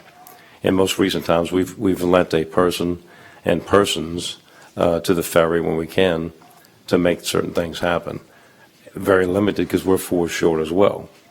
We've had the same problem. I've been advertising for over 2 years. I've had 2 show up and fail the drug screen and 2 no-shows. And 2 hires in the last 2 years, and they lasted for about a month. They went next door to another business getting double the pay. So hiring is the biggest issue. And back to civil service, again, I'm not putting blame on anybody, but one of the situations, and I think Joel's familiar with as well, is they offer to do, you can start an employee under special provisions or circumstances at step 15 instead of step 0. The problem with that is, how do you hire somebody, a brand new employee off the street, and put them at step 15 when you've got a guy that's been out there decking for him 3 years, has not got a merit increase, he's at step 5. So you're going to hire somebody off the street, and what does that got? And the same thing with the port. I can't move forward hiring somebody off the street at step 15 when I got 6 guys I hired in the last 3 years that are not at step 15. Civil service is not agreeing to bring everybody to par. You at least got to bring him. You can't have a guy off the street making step 15 And a guy that's been with you 5 years is step 5, 6, or 7. I mean, I just, I realize the unfairness of that, but I think that, you can't stop the ferry hiring because of that issue. I think you have to hire them and work through it somehow. well, and I agree, Mr. Russell, but I'm sure Joel will back this up as when he does, and if he gets somebody at step 15 and makes that move, he's going to lose some of the ones he already has. Well, I mean, why wouldn't you quit and just get rehired back 30 days later? right. Walk off the job. That's what they're going to do. But you can hire them back at the higher rate. So, look, I think there's a way to solve this. There's always a way not to solve something, but you got to find a way to do it. And if Oh, They definitely. wouldn't lose their time. It would be, Right. we could do that, but they take they a end up 30-day losing their vacation time. and come back. I mean, you got to figure a way out of this somehow. We can't have excuses about we can't do it. We got to do it. Are you done? I'm done. Mr. Black? May have missed it. What's the hourly salary of a new step 5 or step 0 deckhand? I got it. 1070 something, 1170 something. I think it's, At least I know on my side, $11.78 an hour. I think it's $11 or something. And y'all's 1078. So we're trying to hire somebody to work on the river, slinging rope, Yep. et cetera, In the freezing cold rain. for half of what they pay at McDonald's. That's correct. Yeah. Civil service wants them to have a PhD in physics to throw the rope. And I mean, Well, I mean, they want to say, a lot of people say that's not a hard job. It is hard. There's always bad weather. There's always something going on. It's not an easy job. right, so we had 3 positions It's open. 24,000 a year. 24? Plus insurance, retirement. You don't get that at McDonald's. No, I think you do. Insurance? Yeah. That we pay? Yeah, probably more money. I don't. I mean, it's at below the national poverty level. Right. And we're trying to kid ourselves up here by saying, hey, let's go ahead and hire 5 guys. We can't hire, they're not going to hire 5 guys. And the ones that show up don't even show up, right? Correct. I mean, so it's not all civil service, it's because we're paying $11 an hour. In today's world, it ain't about money because we go through the same problem and people don't want to work. That's the problem. We got deckhands that'll come, if he can't use the phone in the bed during his working hours, he don't want to work. It's the position of staff that we got to find a way to get these salaries at a level that, in our opinion, is at market or respectable level so we can attract people. There is a global work shortage. And for folks that are throwing ropes, working on the river, taking dead bodies out of the water, fighting fires, being responsible for those on the ferry and all those lives, we do as a staff and a board have to find a way to get these salaries at the appropriate levels. And my point of saying that is piggybacking on Dr. Gooey's comments, is that we have to let the public know that although we sit up here and make an ordinance to run the ferries 12 hours a day, for, two ferries, 7 days a week, and we make an ordinance to go hire 10 deckhands, that realistically, it's not possible. And, we're sitting here talking to the professionals who do it every day, and he's saying it's not possible. So I just want the public to understand that it's not possible. So as much as we talk about it, it's not a reality, right? Am I wrong? No, you're not. All right. Plus, we got to hire licensed engineers and captains to fill those positions too, and that's going to be tough. So, Mr. Chairman, so the staff's idea is that if we can operate the ferries where we are now, but we budget to where we want to be, and if over time, whenever that is, and we're able to get those other decades in, then we'll operate at that appropriate time. But let's just budget it so we have it, but we'll operate from where we are. So I have a couple of questions around that.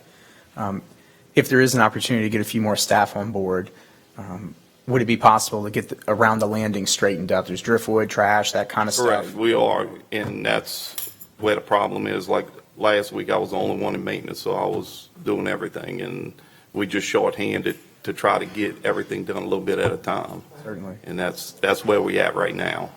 I mean, do you need any gear like the pressure washers that he? No, I have all of that. Okay. Just need operators. All right, and this might be a question for both Donald and you, but Donald, do we need to put some money in the budget here to where these ferries could be equipped like they were in the past with fire monitors, where there could be grant money for upgrades in the future as ferry boats?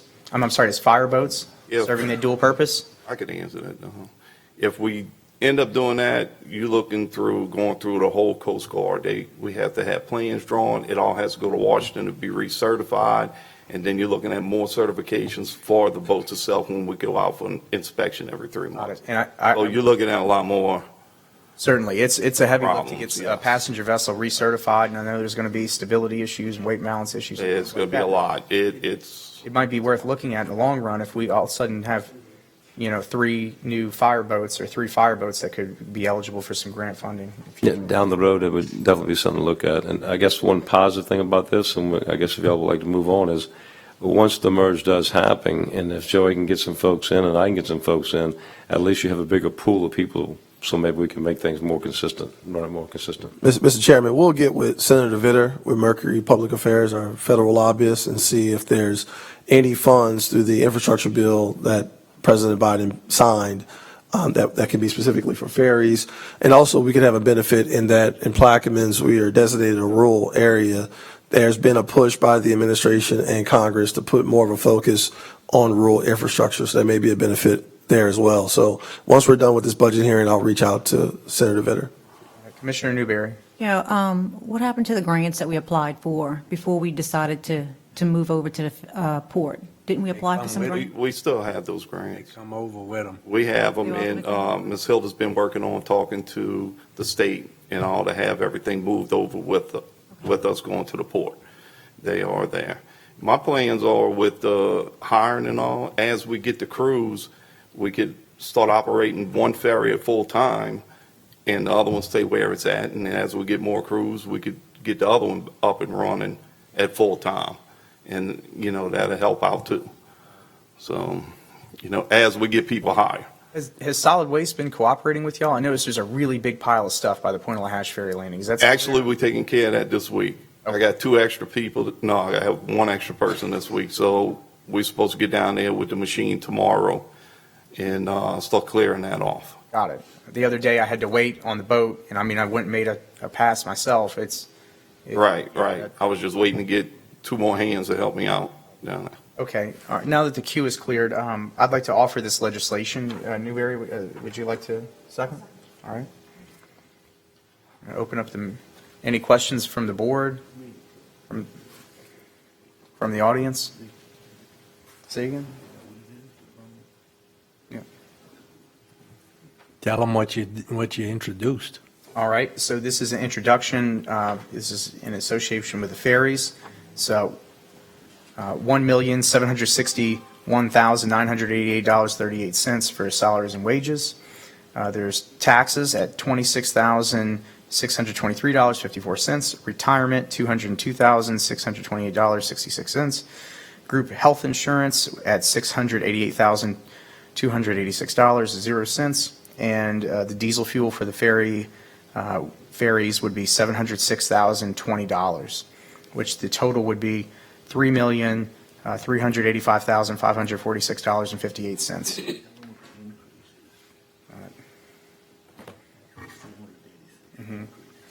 Over last year.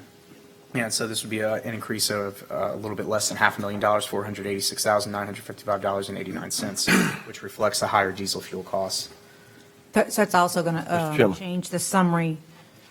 Is that correct? Yes. So we're going to have to have something on that too, or we'll do that, vote on that later? Yes, once you get the amendments in, then it's adjusted into the budget, and then it's presented as the adopted budget.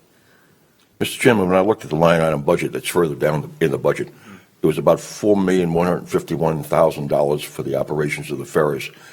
What is that now going to be? What is it increased to? It's increasing by $486,955.89, and that includes the new positions. I'm sorry, Christie. Say it again for Chris. $486,000 $955.89. It'll increase by that amount. Yes, and that includes salaries, FICA taxes, retirement, group health, and diesel. So we're looking at approximately about $4.7 million to operate the ferries. You want to do it? And we have about $500,000 worth of income on the ferries. Yep. And that's a running at full schedule. Tolls have historically been under-collected. There's no electronic tolling. The money doesn't even go into a zipper bag most times. It's something I've tried to lead on and really didn't get anywhere. It was up to the parish administration at the time. So the Now it will excess be up to the port to collect ferry tolls. The excess surplus that would be generated this year by the port of approximately, I think it's 2.7 million, if I'm not correct, is now going to be reduced by another $500,000. So Right, guys? to be clear, so there's a 56% increase in non-operating revenue to the port, and there's a 42% increase in operating expenditures. And so there will be a surplus of $2,712,064. So out of that 2,700,000, this $500,000 to $600,000 is going to come out of that. No, the ferries are already budgeted. That's after the ferries are already in the system. So And the number I looked at, 4,151,000, produced a 2,700,000. But now you're increasing it by another $500,000 expenses. Is that correct? That's why I'm up here asking, because I'm confused about that. I'm going to defer to Erica and Christy on that. I'm sorry, what was the question?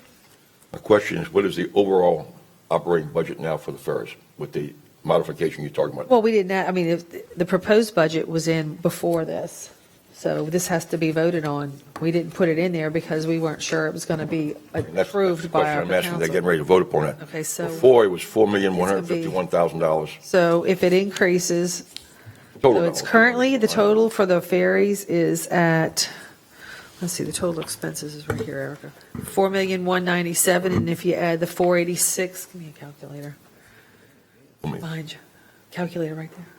Behind your screen.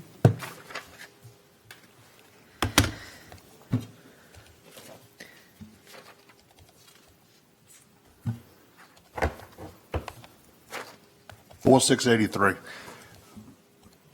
4.7 million, Don, you were right. But you were wrong about one thing. You made the comment that with this increase, the ferries would operate at full schedule. Joey just said, we just explained that don't believe that falsehood because it's not practical. It's not reasonable. I understand that. So, But the budget when you would said allow it, I just wanted to correct that. They will not operate at full schedule. But In theory, they would, but we don't have the personnel to operate it. He proposed operating one ferry. when you approve this line item adjustment to it, that anticipates it would be operating at full schedule. That's the hope, Yes. not an anticipation. Well, I don't anticipate it. I hope. you ain't gonna hope. Okay. Well, you know what you get with hope. But Newberry? Okay, so let me just We were finish asked and I'll to get out budget- your way. We were asked to So we're budget. talking about switching basically $4.7 million worth of expenses from the parish's operating budget to the port now. Correct? That's correct. Thank you. Donald, I think this question is for you. On PPG, we approved, I think it was like 30,000 for some kind of engineering design, like, to put the money in, but we never did see it. Have you had talks with Todd about where that is right now, by any chance? Engineering on what? This- Ferry ramp? No, this mechanical thing where you put money in, where they put the money in. He made Oh, as far as collections? Collections, yeah. Collections? The box, what do you Right. call it, box? My understanding, I discussed briefly with Joel, they have purchased some boxes. A system needs to be put in place, again, back to shortage of personnel and whatnot, but he does have some, the fire department does have some boxes they purchased on the dolly with this glass. Right. Like you see in Chalmette. So we're going to talk further about that if we can get those in use. Obviously, our goal is, if we take the ferries over, is to collect everything that needs to be collected. That should be Did they collected. say they will complete it and they received them? I guess is my question. The boxes? Boxes, yes. My understanding, they have a couple. Yeah. There's a couple been purchased, yes. Are those in service as of today? Why not? I mean, we met about it more than a year ago. Right. The problem is, we're running into the process when we have bad weather and different things like that. What do we do? You can't have the box filling up water. You can't put a wet dollar because it sticks to the side. So we run into that problem. In Chalmette and all, they under a cover when it's pouring down rain, so they don't have that problem with the access. I mean, we'll always find excuses not to put that in service. You know, I mean, it's just time. It's Mr. Chairman. It looks really, really bad when somebody puts $1 in their pocket, or when somebody's not wearing a uniform to work and that kind of thing. We want to be mindful of the light that we shine to the public. You know, wherever we can do better, we need to be doing better. Mr. Chairman, we couldn't agree more.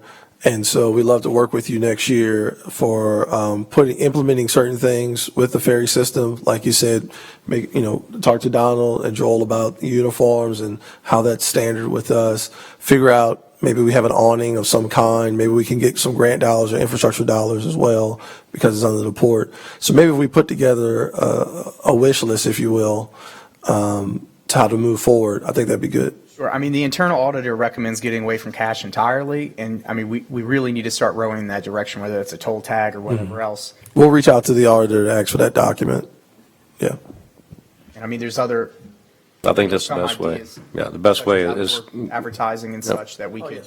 Yeah. Christie. All right. I'd like to offer the legislation if it's ready. Commissioner Newberry, would you like to second? Seconded by Newberry. Are there any questions? Any other questions? All right, machine is open.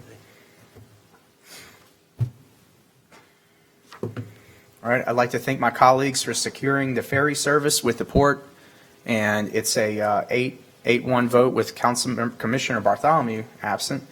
Mr. Chairman? Yes. Is it okay if we just take a 5-minute recess for a bio break? Is that okay? Yeah, we'll do that. We'll do a recess. All right.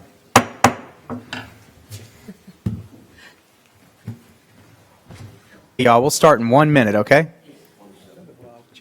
I am. Oh. Thank you. Details on third? No. Mr. Chairman, before we get going, I would like to address the board. I'm sorry I had to take that meeting, and I didn't know it was going to last that long, but it was one that was set up months ago, trying to get the colonel at the Corps and all of his top engineers together, and we talked extensively about permitting coming up for the container terminal. Thank you. Yeah, okay. Does it look like that Anchorage is going to be moved out of the way? No, Just continue? work around it, Okay. just like the pilot said. Okay.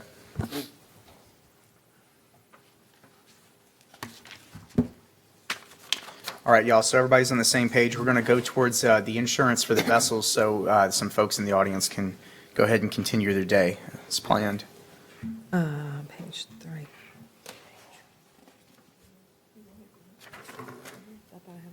I made the adjustment. It's going to be in the summary. Yeah. Okay, so with that amendment that we had made, the summary for the insurances, that was included for the, that was for health insurance. That's on this, but for the fire and wind and collision, it's going to be, we had a 9.1% increase in the liability. The port liabilities are coming in at $431,951.04, and the ferry edition is another $266,413.78. And which page are you on? I just have it in my notes. Let me just see if I can find it. in So here. I'm looking on page 3, and the figures for last year, $338,632 for fire, wind, collision. Right. And then looking forward to 2022, the figure is $612,650.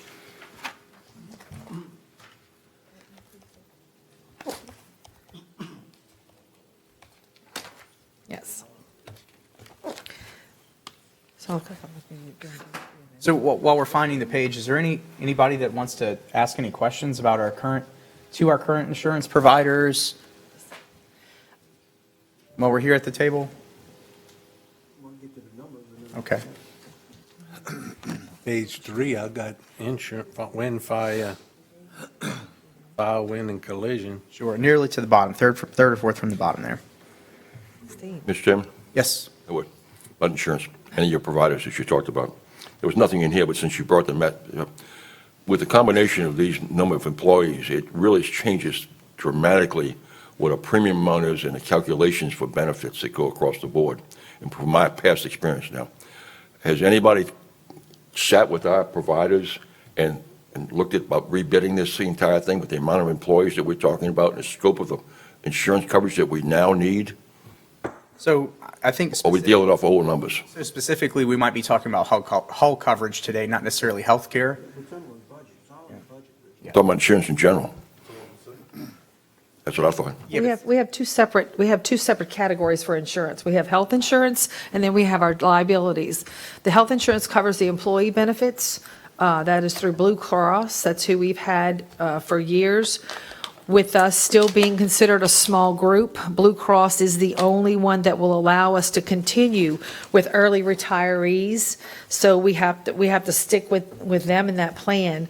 You can't jeopardize someone coming over and working 25 years and not be able to keep their insurance as an early retiree. That was one of the stipulations with the Blue Cross. So we have to keep that. As far as the liability insurances for our hull, our machinery, our general liability, our marine general liability, that's a different division and a different company. Who is our insurance providers? Not the actual policies, but who's looking at it as the agent of record? The agent of record is Gallagher, Wayne Frisane, and Danica Ansardi for health. That's Dow, you said? No, Gallagher. Okay. Gallagher. And the last time they've came in and looked at the policy. They go every year. They look at these every year. They go out every year with different ones. It's all strictly through Blue Cross, though. He goes out every year to ask if there's any other companies, United, Healthcare, different ones, to see if they would allow for an early retiree at age 55, and they won't. I know Mr. Frisane asked that question every single year because I know it comes up with our board. Do you all have an insurance committee of your That does council? not exist currently. Okay. Okay. Commissioner Russo. Yes, I guess the question was, the new policy, Blue Cross policy, includes the ferry operations and the port operations combined. It does. And it does create a larger group. Has there been any reduction in the larger group? No.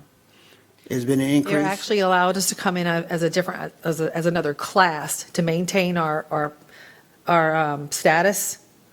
They're still considering us a small group, even though we're coming in, but they're adding another class. So we have, in our policy, we have classes of admin, we have rescue boats, we have retirees, and we'll have a fourth class now as ferries.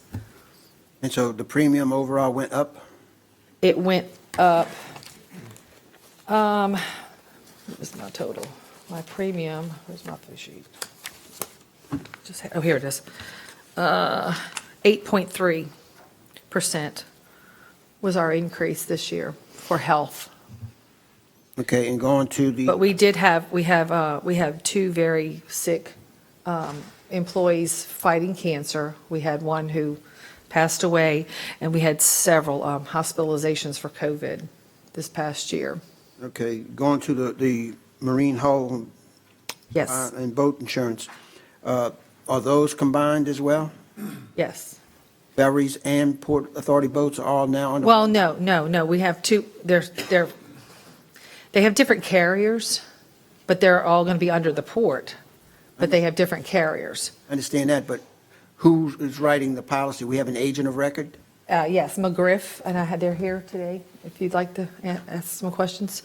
And so Mo Griff is going to be the agent of record, and he shopped the two different policies for the ferries and for... They have, the ferry department, the risk manager for the parish, Ms. Sue Parks, has been very helpful in getting loss runs and information over to our agents so they can get this quoted and get the information for us. And so have the policies increased this year in both categories, port and ferry? Yes. And what are those increases? 9.2%. For which one? it was a total overall of 9.2 as a combined. Last year, it was an 11.4% increase, but this year it went to 9.2. We had a very large slip and fall claim that was settled in last October that they paid. And we still continue to get the premium refund every year. We got a $17,978 premium refund, which we've received for the past 5 years in a row. Because of the claims. The ferry increase, you don't have it broken down between the ferry and the port as to which? Yes, I do. The ferry, the liability renewal for the port is $431,951.04. And the renewal for the ferry, or the ferry edition, is $266,413.78. And so the people in the audience, they are the ones that did what? This is our agents of record who have researched the So they can policies. come up to the podium? If you could, please, for some Yes, this clarity. is- Thank you.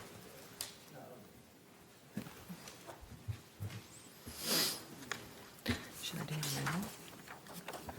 now? Well, state your name and address for the record, please. Bob Verton, 3850 North Causeway Boulevard, Metairie.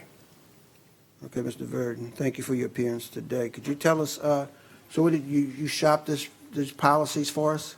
We're not near complete shopping it. We're, in putting we always give estimates based on what the market is doing and from the incumbent underwriters. So the port can be available for this meeting for budgetary purposes. We were uncertain whether or not the ferries were going to be included this year. So what we're going off of currently is that, what the expiring premiums are and looking at what the market's doing going forward. However, our plan on this, since it's going to be together, and where we think there could be a significant savings, would be to bill, instead of having two separate excess liability towers, and the lower layers of the excess are always very expensive. Your primary liabilities are customarily $1 million, and then you build up from that. And the lower $4 million, for instance, excess of the first million is always the most expensive layers. You're building right now, you had a tower of excess for the ferries, you have a tower of excess for the miscellaneous craft that the port has.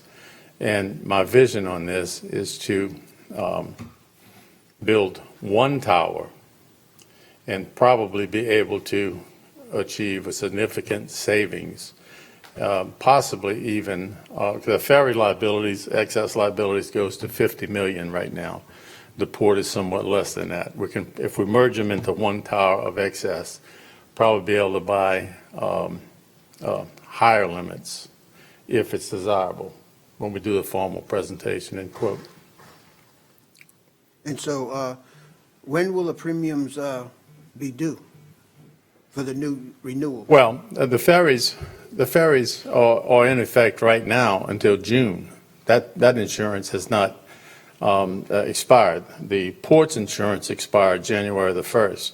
So I would think one or the other, allowing the ferries under their old program to go until June and then merge that in. Otherwise, if we can achieve some significant saving before the 1/1 by merging the two excess layers together, that would be whatever the dollars are going to speak for themselves when it comes to in advance of 1/1. So is our goal to have this done by January 1/1?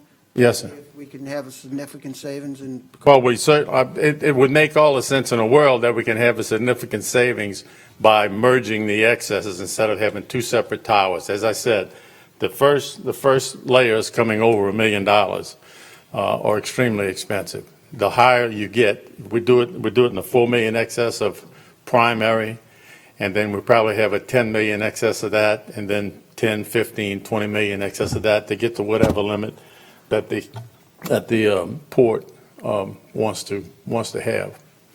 So I think that we can probably gain some significant savings on the excess program. The primary is not going to be anything appreciably different from what we anticipate.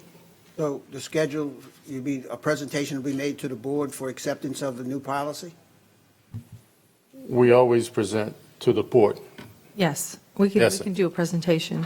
We have legislation in, we did the resolutions to approve the port insurances, which I think they're going to be voting on Thursday. We can probably put Right, something but I together mean, if you'd like. So you'll be prepared Thursday to present that to us? We certainly can be. So, I mean, combining the two.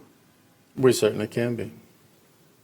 So when we have our meeting Thursday, then we'll have an answer as to what the actual cost will be for 2022. Will we have the actual numbers by Thursday? We'll turn hell over trying to get Okay. it done. What we have in the legislation, what they had given us before was like a worst-case scenario, and then while they're working on getting those consolidated. So what's in the legislation is the numbers that we were given initially for a worst-case scenario, and then we can make an adjustment to that. I mean, just, If it comes, since it's going to, Yeah. they're working to get it down. They're working to get it in less. yeah, I'd prefer if we don't, roll with worst-case scenario in the budget here that we're presenting. There are other carriers out there available, and because there's such a huge sea change here, taking the ferries over and such, maybe we should buy a little bit more time and have a little bit more competition to see where the savings could be. It's fine. Right, but you are the one that's going to be looking for the competition to give us the quotes, correct? There's other carriers that they can look at. Oh, yes, absolutely. We have access to the entire world, essentially. I know, I'm just trying to clear here as to the process about delays and about who's doing what. So no matter whether we delay or not, you're going to be the individual company that's going to go shopping the premiums. Yes, sir. So if you think you can accomplish that by the next December 9th meeting, we would be able to see the savings in the budget then. I think so. Okay. All right, well, I look forward to your presentation on December the 9th, which is a couple of days. And we're also going to need preferences. The ferries currently have a very large deductible, $250,000 each and every occurrence deductible, any one accident. I don't know if everyone is interested in raising the deductibles on the port, or if we're going to have a separate deductibles on the ferry. I mean, those things make a huge difference. It seems to me like. I don't know what you have built into the budget for accidents. And the ferries currently have a $250,000 deductible, anything that occurs. It seems to me there's a lot of work needs to be done between now and Thursday. There is. But if you're asking for it Thursday, we'll do everything we can to have it on Thursday. Is the staff prepared to answer those questions and get with them by Thursday? We will be. So I have a question. Is the $250,000 already in There's a line item on the budget. I mean, I'm sorry. the budget? Maybe we can take that 250, if we stay at 250, and just pull that out the budget and put it in there. That way, if something ever happens, we have that 250 sitting there. Does the board agree to that? Let me clarify. It's my understanding that the ferry deductibles is $250,000 any one accident. That's what I'm saying. That's correct. Per occurrence. I mean, we need to have some kind of funds, something that we could. Sir, please address the board, sir. Thank you. No, we want to finish with you, Mr. Verdon. Bob. Mr. Verdon, we want you to finish your presentation before we move on. So it's my understanding that you're going to try to work that out. Yes, sir. Okay, well, we'll see you next Thursday. Fine. Mr. Chairman, could I ask? The policy he's talking about is customary, and I'm not going to, we used to have to carry the $50 million on our completed products liability as well as the liabilities on that which was lended. We carried $500,000 per occurrence that he's talking about on each transaction, but we had our own legal counsel that defended us in representation based upon those policies. You have this policy in effect now all the way through the June, so you're not pressured into making any major changes to that yet, is I'm correct? That's correct. unless he can find something better, which you can then get an additional referral of reduction of fees, I suspect that you could get onto that. The critical one goes back to the policy you need for the employees, is that correct, or for the ports billing? Yes, for December 30th. What are you actually looking for the port on their vessels? What coverage are you having? I'm sorry, Mr. Russo. Please remember to address. I can ask the gentleman himself Let's directly. stick to one point right now. Right now, we are talking about marine hull and fire and collision. We've already moved on from the health insurance, Okay. which is Blue Cross, which has been presented at a 8.3% increase for all of the employees that are coming into the new system and the existing system. We've already moved on to that. Now we're talking about ferry and port boat insurance, marine and hull, fire and wind and collision, and so forth. So let's stick to that and finalize with Mr. Verdon. I guess the real question is, since you're looking in January, and the estimates that you've made for them, you've looked at that policy they have on their boats now. We have looked at it, yes. Who's it with? Canopius. They admitted to the state, or they're a non-admitted company? Is it on surplus line? You have to do an amendment. Okay. One of the risks that we all face, and whether that the port wants to bite it, at $250,000 deductible, and that's per occurrence, as he says. That's every time you have a problem. I guess it goes back to what he's experienced in the past. We currently have a $25,000 per occurrence on the current policy we have. But I'd really like to On your have the boats, gentleman finish but not the speaking. ferries. And the question is whether or not you can solve that in your budgets and put that, reserve those funds aside with an estimate of how many claims you've had in the past and the risk you want to take. That's all I want to input. All right, thank you, Mr. Valley. Mr. Verdon, please. Our apologies for the interruption there. Donald, do you have some questions for the insurance agent? I don't have any questions. We're engaged with Ms. Burden, and obviously he's a broker. Like you said, he's can reach across the world and do the shopping. I do agree that possibly trying to find somebody between now and the 1st on the ferry side might be hard to do. Got it. So, Got it. But he's the professional. He's the one that's making the statement that he will try to do it. So we'll see if he does it by Thursday. oh, I'm good with that, yeah. I mean, let the professional talk and see what he can do instead of second guessing him. Not sure if I'm in agreement with you, but please continue if you need to. Only if you have any questions.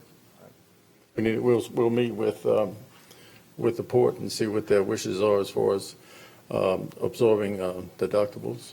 And at what point were you engaged with the fact that there's new vessels, there's a whole new department coming aboard the port? How long have you been privy to that information? We've had the information for maybe a month or so. Okay. All right. But not being the broker of record and not the uncertainty that they were going to be transferred over, we have not been actively shopping that part of it. Okay. Got it. Because, I mean, it was baked into the budget. I'm just trying to see where things are here. I mean, this is being presented at full cost, full bore, without shopping around. I'm not particularly very fond of that ending up into the budget. It's not necessarily your fault. I just hope we could do a little bit better than this and take advantage of the fact that there's just a little bit of economy of scale there. Trying to get those costs down. Myself and Mr. Russo have talked to another insurance provider to see what it would look like to get those costs down. Information coming out of the parish administration side wasn't as forthcoming as it could have been. But you do have information about all the vessels, the sizes, specifications, and such? We have the loss information, we have the crewing situation, we have all the information that we require right now. Got it. And is there any chance that those documents that were provided to Mr. Verdon could be provided to the board? Absolutely. Got it. Thank you. All right. Thank you very much, Mr. Verdon. Thank you. Well, Oh, I'm sorry, Mr. LaFrance. I didn't see you in the queue. yes, Going a little faster. when you're seeking quotes, could you see the different quotes for at 250 that we had and also at the 500,000? Yes, sir. We will provide options up to 500,000 and downwards. Okay, great. Thank you. All right. Thank y'all very much for y'all's time. Sorry to eat up most of y'all's day.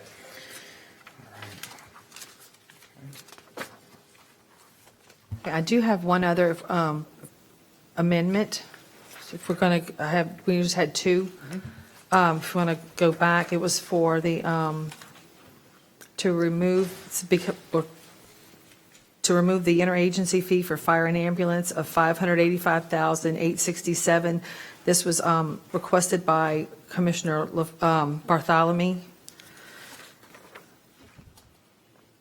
for, taking over the ferry operations or the additional costs for ferries. So y'all don't get tariffs for fire and ambulance service for the ships? No. That ain't what the tariff's for? We collect tariffs on providing services, fire service, rescue service, those kind of things is correct, and also security fees. Problem is with the interagency fees, in my opinion, not necessarily from the port, but this is my opinion, that the fire department will respond when needed, which was once this year. They don't have any specific marine firefighting capabilities other than personnel, so they don't do any training or anything excess than they normally do to fight a house fire. The second problem is ambulance. Ambulance used to board our vessel, go out to that tugboat, get that guy with the heart attack, and assist us because our guys have a limited amount of training in that. They will no longer do that. All they do is back up to the dock, like they back up to your house. So the problem that I see is we're taking over the ferries for one. Number two is then the services, my men are going out there, getting the heart attack victim, first aid and responding to the cause, bringing them to the dock, just like you'd bring somebody to a house, and ambulance, so that there's no extra. So what we're paying, there's no difference when you call from your house for 911, you need an ambulance, or you call 88 Cuevas Road. So since I don't use them at my house every day, I shouldn't have to pay for them neither, huh? The bottom line is that Commissioner Bartholomew recommended this change to offset the cost for going to extended hours for the ferry. That was his recommendation. We're bringing it to the board for you guys to say yea or nay. Mr. Bartholomew isn't here today. It's not the cost of one time for the ambulance coming out, but the standby time for those people that are on call 24 hours a day, 365 days a year, the insurance, the fuel, the equipment, all the other stuff. And I mean, we have to maintain that in order to have safety of life here in Plaquemines Parish. Mr. Bartholomew unfortunately could not make it here today, so we'll pass on this legislation and continue on. All right. Next on the agenda, please. All righty, so moving on, let's see, go back to page 9.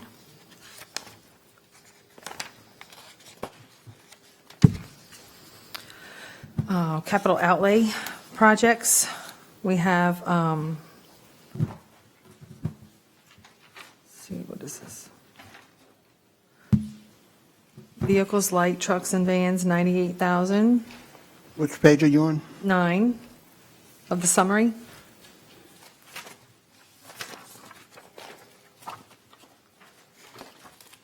Yeah, the vehicle. Who is the vehicle? What is the vehicle for? Donald? The vehicle is to replace currently using a 2008 Suburban with 200 some odd thousand miles. It needs $1,000 of front end work on it. We just replaced the rear end 6 months ago for $3,000. Who's using it? Mechanic, our maintenance guy. I see there's some vehicles parked in front of the port office that seem not to move, or they've been there for quite a while. Those are parish vehicles. The one with the port sticker on it? They have, That's the office Durango that is used by the office staff for picking up the mail and deliveries and things like that. and the further, I guess, we have a 2008 little minivan you see there. We keep that for guys going to training, or if we got to send guys to Venice to help, because it's a low fuel miles vehicle. The 2008 that one of the mechanics is using is having a lot of mechanical problems. So we put in the budget, which is about, it's not bad, it's about less than around $30,000 with the utility box. He's working out of a Suburban right now. And the other vehicle that's out there, you said it's the parish's vehicle, the black Suburban or whatever it is? There's a black Expedition out there that's owned by the parish. Well, actually, It's been parked there. There's been a couple of parish vehicles that are parked in that excess lot. They're not ours. Quite a while, so. Yeah, the black one hasn't moved in a while. The parish needs to get rid of it. I'd even called the sheriff's it's- office to find out who. It doesn't have a public plate on it. That's a black vehicle that you're referring to that's been sitting there. We don't know who it belongs to. It's the parish's. I called. Really? Was this for a new vehicle or a used vehicle? This is go state bid. We'll purchase a state bid truck with utility body. All right.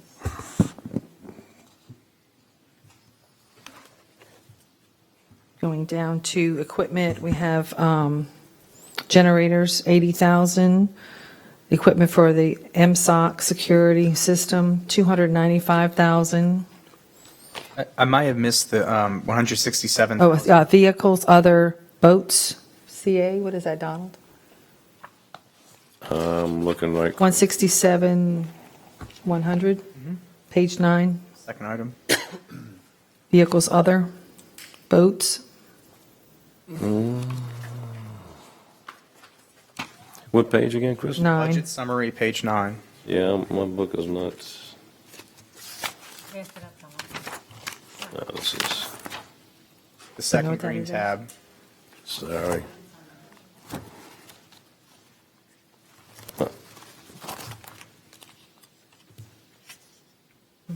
It's actually a deduction of $140,900 from vehicles and other boats.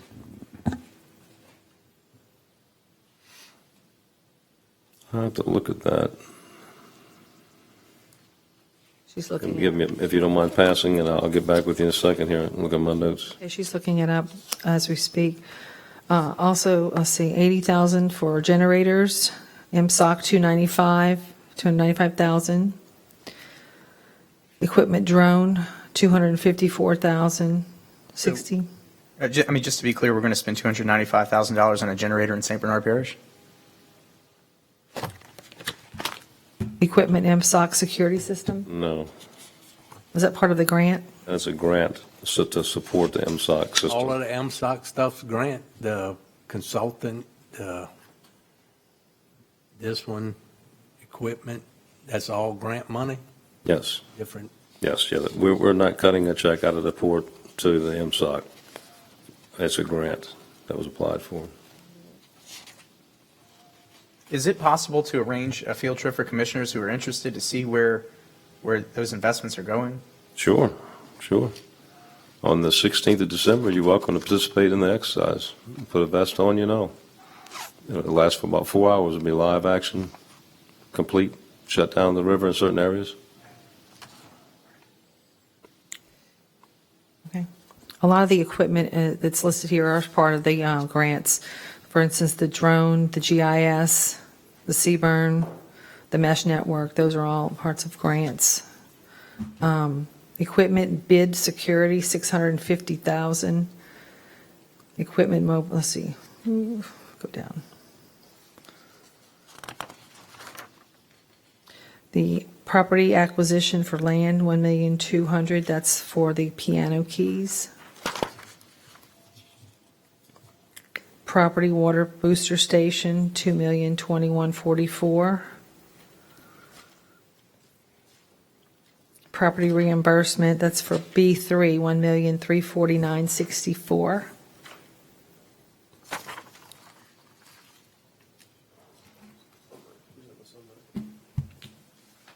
Property engineering and permitting, 130,000. Professional services engineering, 623,700. Is that for B3 also? I'm not sure. Property professional services engineering, 623,700. 623,700. Yeah, that's the B3 project, That's B3. which the board has approved moving forward on that agreement. And the property reimbursement for the B3, what does that mean? The property reimbursement? What is that, do you know, Erica? No, I don't. Property reimbursement, B3.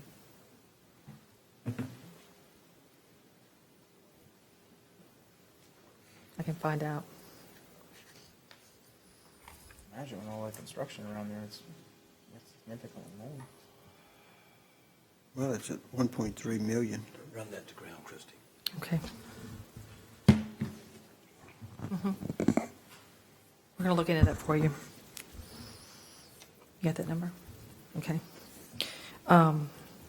Property major repairs, 215,000. Property dock, these are all capital outlay projects. Property, the dock, 750,000. And then there's an asset reclass of 5,747, 478. The 750,000 is for the new location of the barge. Property dock, yes, 50,000? 750,000. Yes, that's correct.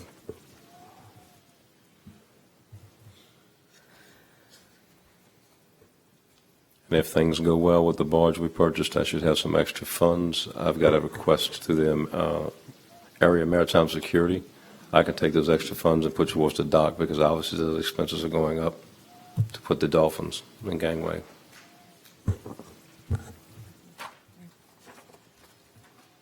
Yeah, the property reimbursement was for B3. I know, but what is we reimbursing? Is that what? I don't have details with that. Is that what Infinity has wrapped up in it already before they were approved to spend money? Find out, we can find out what this is. You're talking the 1.3? Yeah, what are we reimbursing? So we have to run to ground and get back with you. Okay. It's a lot of money to not know what it's for.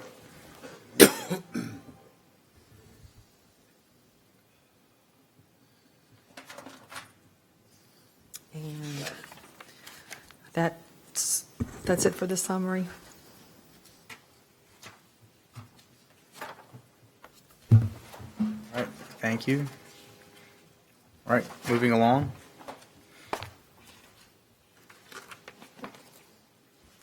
So now we're going to be In the dealing with details, do you want to, detail revenue and expenditures. And if you want to just hit the wave tops on this. okay, so total revenue, this is for total revenue budget's 10,242,757. That includes interest, leases, and rents. So it looks like Philway isn't renting from us anymore. Seems like they're not going to be. Oh, never mind. I see it there. My 6,000. apologies. Yes, there's 6,000 for Philway.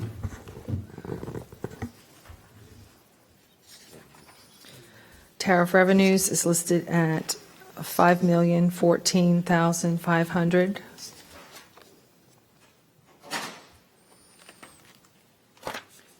Expenses, personnel services, 1,220,000 for salaries and wages.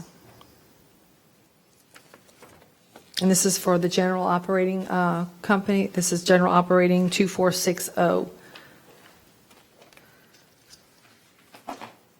20,000 for FICA taxes, 145,000 for retirement, parochial retirement, 390,000 for group insurance.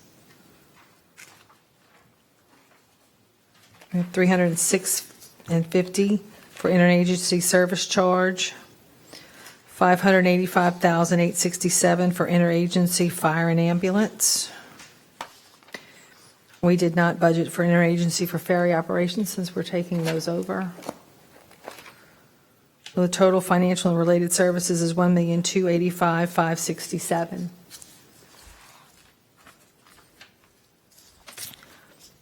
Going over to our operating services and supplies, just hitting things over certain. We have 55,000 for operating services membership dues, which I think we talked about earlier. Utilities, electricity, 33,500. Rents and leases, 92,000. That's our rent for the Popage building. Going to the next page. We have 50,000 budgeted for legal support general. 78,000 for professional services general. And going down, we have 250,000 for professional services, planning and engineering services.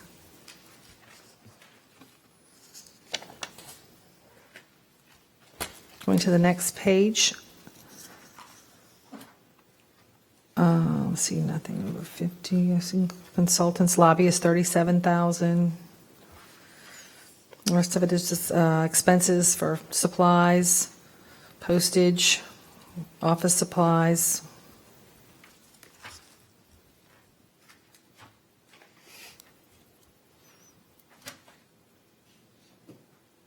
Total operating services and supplies is 950,500.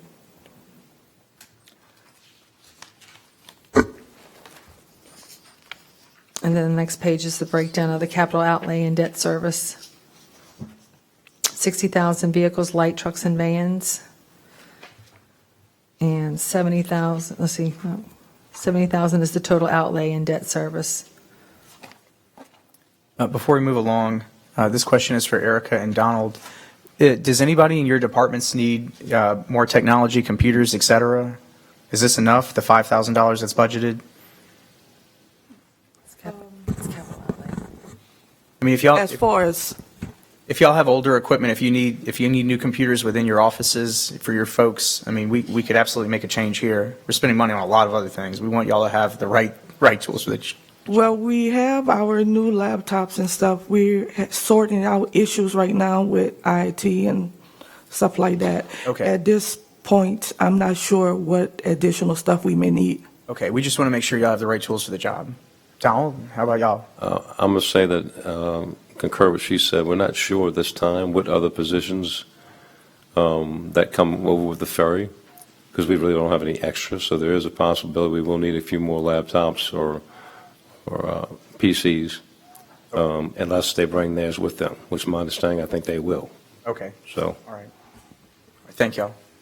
Christy, what about your folks? Y'all got everything? Yeah. Okay. On this side, yes. Well, like I said, we'll once we get the ferries over, we'll figure out what we're going to need at that point. Okay. But we think we've got it, the assets, they've got a whole list of the assets that are going to be transferred over. So I need to get with the ferry personnel just to see if they need any updates or upgrades to their equipment as well. Okay, thank y'all. All righty, so. Before we move to the next section, is there any questions from the board? Mr. Berry? Yeah, I have a question. At our pre-board meeting, we talked about SP. Where does that fall under? It's not in the budget yet. We're trying to get the final numbers Okay. based on, and once we have that, we'll subsequently put that introduction in the next meeting to amend the budget. Okay, I couldn't recall. What was the final decision? Yeah, we want to make sure we have the right number before we present it. All right, Yep.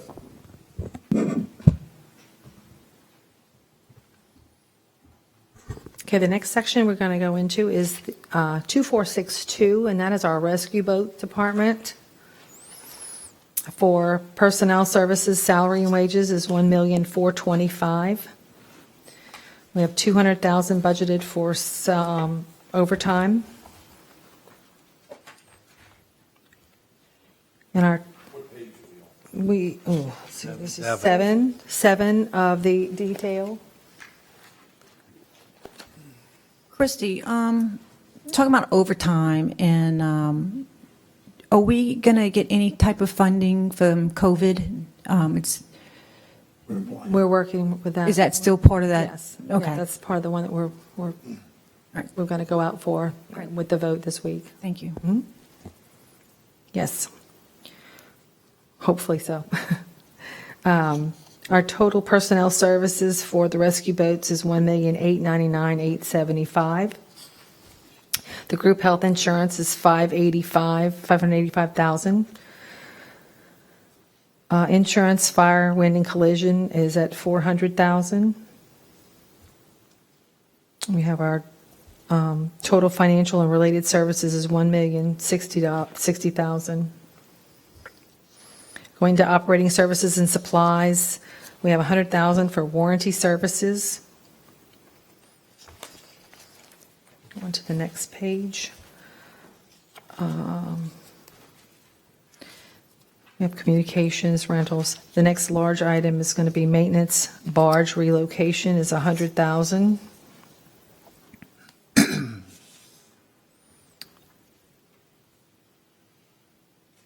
We have $40,000 for professional services, planning and engineering services on the boat side. Let's see, going down to the next page. 70,000 for janitorial supplies. 75,000 parts and supplies for boats. Diesel off-road, 102,000. And our total operating services and supplies for the rescue boats is $689,400. 687,400.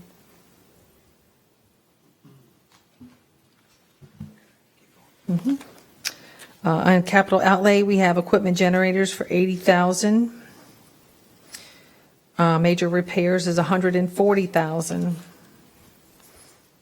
And our total expenses on that end was $3,905,275. Are there any questions about this segment of the budget before moving on? Our next department is 2465, which is our aviation budget. This is the budget where we split the cost with the Plaquemines Parish Sheriff's Office for the helicopter. And we've got the total budget for this is 104,000. Okay. Any questions before we move on to the next segment?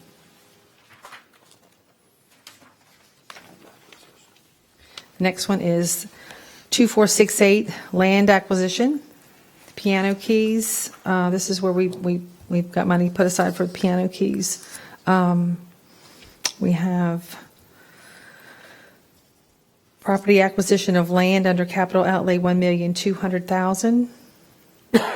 55,000 for attorney fees, land acquisition, with a total expense of $1,320,000.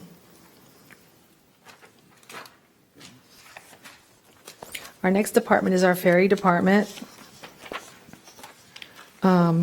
Personnel services, which we've made the amendment for on that. So that one will go to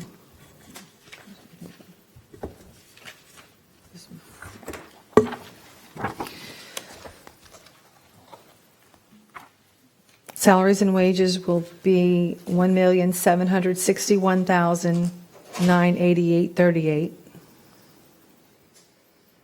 Overtime will remain at $150. FICA taxes will be $26,623.54, and retirement will be $202,628.66. Mr. Russo? Yes, sir. Oh, sorry. The group health insurance will be $688,286. And the fire and wind will be $200,000.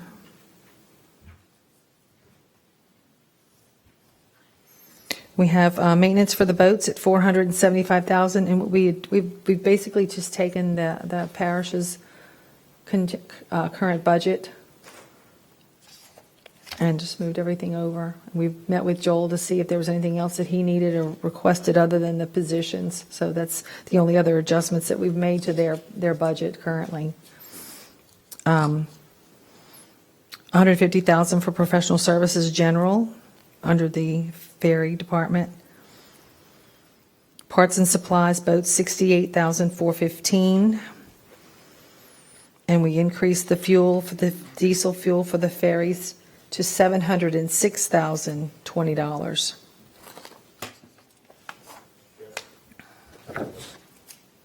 Sure, Mr. Valley. What's $150,000 for professional services here?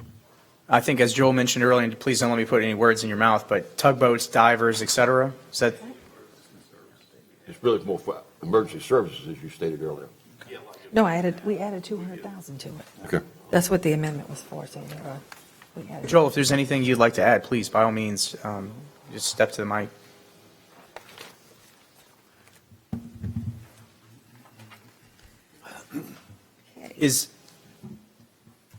Because this is a bit of a turning point or a pivotal moment, I mean, is there any other major changes you would like to make the way the department is run? Okay. All right. We've pulled Joel in on just about everything we've tried to do with the Fairies, just to kind of get an idea of what to expect and what he needed. Perfect. So Good deal. Thank y'all. we're working very, very well together.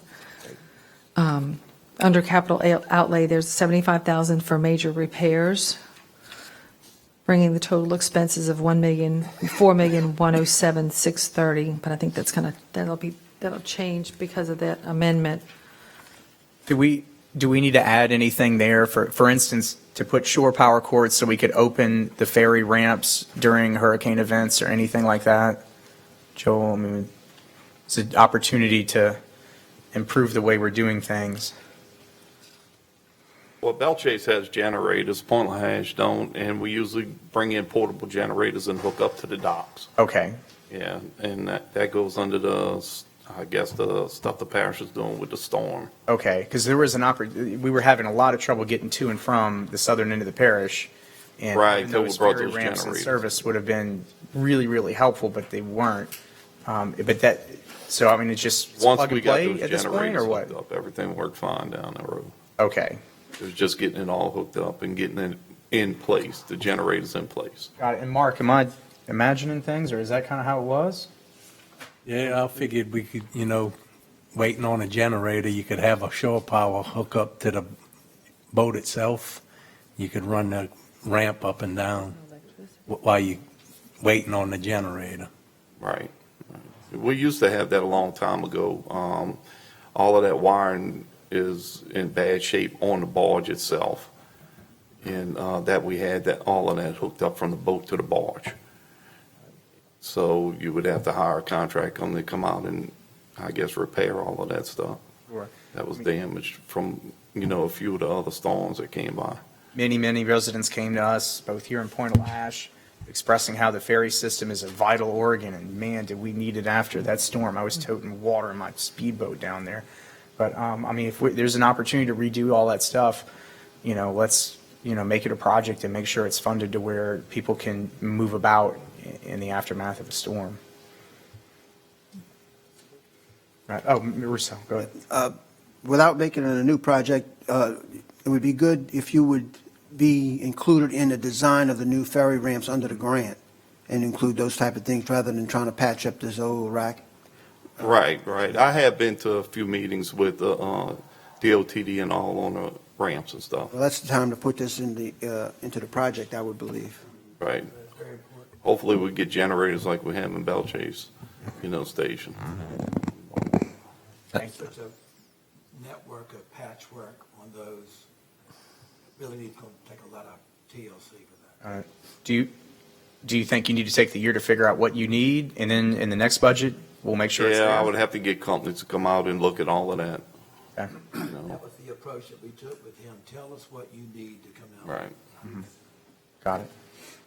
Mr. Chairman. I guess my point is that without investing a lot of money into a bad project, Exactly. new design, new ramp is where we should be focusing. Correct. I've got a question. I heard somebody mention on the West Bank, West Point LaHash, is there something in the works or plans to move that landing? Yes, sir. Yeah, so what would be going, so there's some federal money, federal highway money to build new ferry landings, and it's been decided that to keep ferry service, so there's some continuity Near there. construction. Be to move it up near where the siphon is at. I'm not sure if this would be just downstream from the siphon or just upstream from the siphon. We should, yeah, which is probably going to knock those siphons offline, all the air, all the bubbles and such in that prop wash. I think we should really consider kind of where in the mix that landing goes, to think about that kind of stuff. But it would just be a few hundred yards upstream. That was my quick question, I guess, is has permits been filed for any of that with the Corps? Because it looks like we're having so many issues with the Corps. DOTD is handling the project, and I think that they are working with the planning and design through the parish and the efforts that are being made. are going to be coordinated through them. Okay, thank you. This is something that's been ongoing. I just heard about it a month or so back, and I This has was, been in the works for a couple of years, and rather than not have a ferry operating while we're building a new ramp in the old location, the idea was to move the location so the ferry would continue to operate, and then we would just open a new ferry. Plus, we only own the roadway that goes through the Point LaHash, West Point LaHash site, and the idea was Port Ship Services owns everything around us, and we could try to do a land swap with them or do some sale to them to get rid of the road itself so they would be whole in their property ownership. very good, sounds good. Mr. Valley? Mr. Chairman, now that the budget's going up to about $4.7 million on this category, it's really important that, and I guess the real question is, the revenue that's projected down here is $500,000. It has not anywhere been that in the years past. I guess my question is how you propose to generate that $500,000 revenue, support this, and if you can't get that revenue, what are you going to adjust in the budget? So before you started coming to the meetings regularly, I guess it was my first summer on the council, I went through and looked at the ferries very, very closely. And I looked at ferry systems all around the country. Apparently, we're the only ferry service that's operated at the county level in the United States. I'm aware. It's insane. Yeah. For instance, if you get on a ferry in New York City, it's operated by the Port Authority, New York, New Jersey. Most others are either privately operated or operated by the state. And so across the board, ferries are subsidized almost everywhere you go. It's almost unexpected that they carry their own weight because it is a public service. It keeps commerce flowing here. As individual in Point LaHash mentioned, it's a vital organ to the parish. All that being said, I looked at ways to increase collections. The internal auditor for the parish recommended that we get away from cash entirely. That's a heavy lift, especially for maybe some of the older folks, special situations, things like that. But, I mean, it needs to be set up to where you can go into the ferry department and buy a toll tag and it just comes off of your credit card or something, or a monthly fee or whatever. I also suggested that we go to the boxes that our neighbors use. They're off-the-shelf technology, put them on a dolly, you're done with it. I had legislation that had controls to where somebody from the finance department picked up the box along with somebody from the ferry department and went and made a deposit where there's checks and balances and two sets of eyes. We never voted on that. Didn't seem like I could get the votes for that. Some of the things that I suggested were maybe a little bit out the box, but something that's seen in public transportation all around the world, outdoor advertising, things like that, trying to have alternative revenue sources so it's not completely on the residents. So, I mean, there are different things that I went and bundled up, but I couldn't really seem to get the traction on. Maybe now that there's different management involved, maybe we'll see that. Mr. Chairman, I appreciate that. I know you've done all that in the years past, and there's been much discussion up here as to who should run the ferries, whether the ferries should be run, what hours should be run, et cetera. And it appears that it's going to be run full-time, assuming you get personnel to do such. The key, though, it goes back to your legislation and the rates. Is there a fee for people to use the ferry? As it exists now, ferry gets used free for all practical purposes, and that has been accustomed to most people in the area. But yet you're talking about relying upon additional $500,000 to conduct what activities you're approving today on that assumption. And the question is if you don't get that $500,000, and it may be free, it maybe should be free, the question is what are you going to cut back here? How are you going to do it? Or is the parish going to say, Port, you'll solve another $500,000 towards the operation of these ferries? Yeah, I mean, it's going to be up to the management to make sure collections happen. Real quick, while we're talking about ferries, are we going to have to do an ordinance to change the collections over to the port? Randy's writing up a CEA right now. We went through it. Because if we don't get it last approved before Wednesday. January 1st, can we collect come January 1st? So it's something to think about. Good question. It'll be done before the end of the year with the CEA with Randy. Okay. I'll run this ground. That's all for the ferries. And next is the breakdown of all of our grants. This is 2469, cybersecurity, support security grant program, from 2018. I think there was a breakdown in the very beginning of the summary that you guys looked at. Some of these are going to fall off, I think. There's nothing budgeted for this project for this year. Do what? That one's finished? Okay. Next one is 2470, security barge. There is 167,100 Can we move forward? on this one. Where are you looking to go, Trudy? The next one is 2471, security mobile trailer. The grants. Yeah, I think we've touched on most of Okay. these already Okay. in earlier So conversations. we can flip through the grants. Let's see, let me get to the next section for you. Let's see. 32, Kristen? Capital improvements. Let's see, federal funds. I don't have any page numbers. There's one in here for culvert replacement. What's that all about? Is that for the VG site? That's not only the VG site, that's also the other parcels of land we own. For Isn't it- maintenance, basically. That work's happening? I'm sorry. That work happening? Nothing currently is happening right now, but as needed, we buy these piano keys if they need a culvert or rock or something that, we also got to get them cleaned. Got it. So in conversations with some staff from Venture Global, they were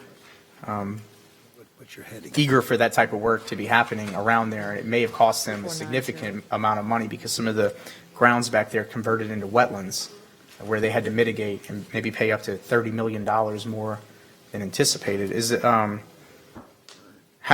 this work being prioritized?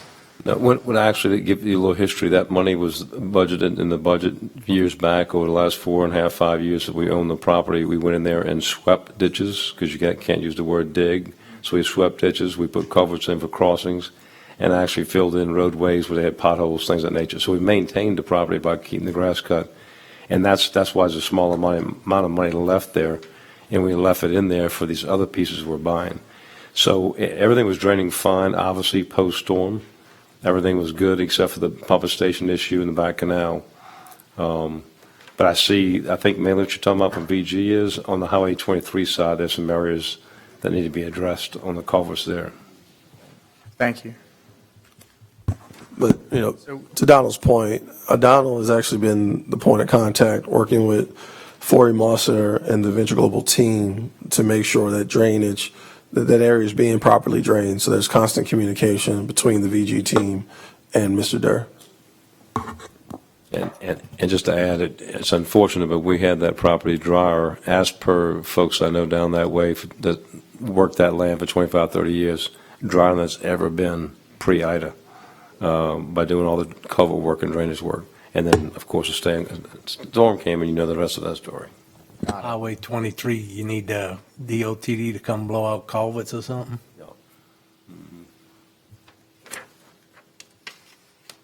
Okay, moving page along. 31 is port energy and dredging. This is the WERDA project that we went over. 31.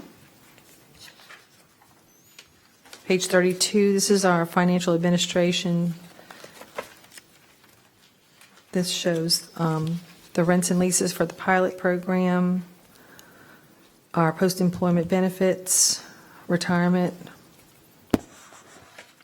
What is this, just a recap of everything on the financial side? Back to the pilot payment. Have we been in negotiations with the assessor on how she comes up to value that property as the agreement says with Tallgrass? Or we just... She assesses it at her determination as her standard assessment process. So there's no negotiation or discussion that we have. She assesses it and then provides us with the information. And so she's looked at it every year since we've been in agreement with them, and she just sends us the notice? Yes. Why is it less? Yeah. There was some discrepancy, and I spoke to her about this on the value of the property. And There was a video circulating around where it was 45,000 an acre or something like that, and she had, when I spoke to her, it was 34,000 an acre, what it is today. So there was some discrepancy about that, but there was 2 assessments on it, and if she just automatically renewing at the same value, that's what I was really asking. Well, we can run it to ground, and if you have that video or whatever documentation you're talking about, we'd love to see it. Thank you.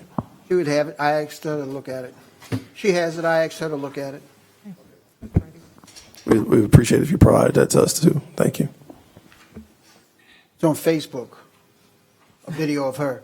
You can go on and look. We appreciate it if you provided it to us. Thank you. Oh, man.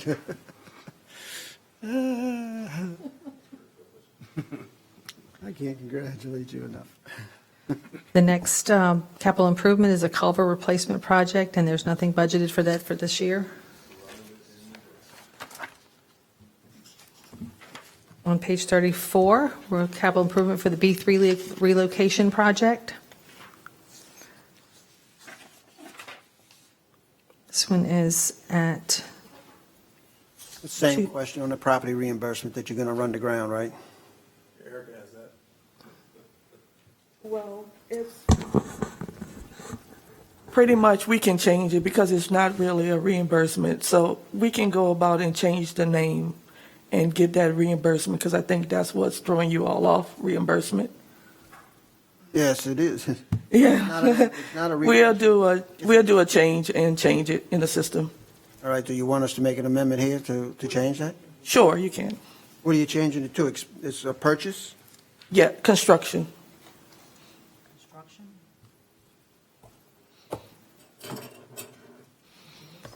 Mm-hmm.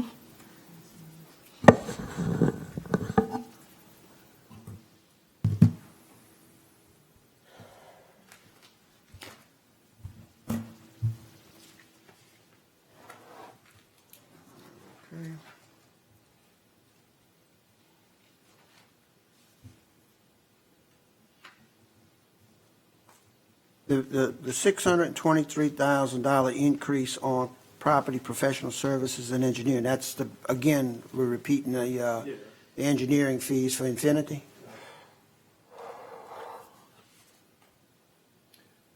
Mr. Chairman, going back to that pilot, has the board, do y'all want to give us any guidance on disbursement or just keep accruing it? Okay. That's my position.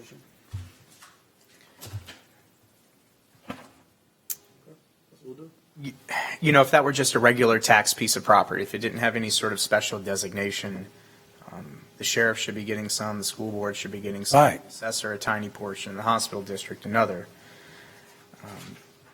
I think different members of the public have a different understanding, and judging from some of the things I've been reading, I think some top officials don't even understand what's going on with it.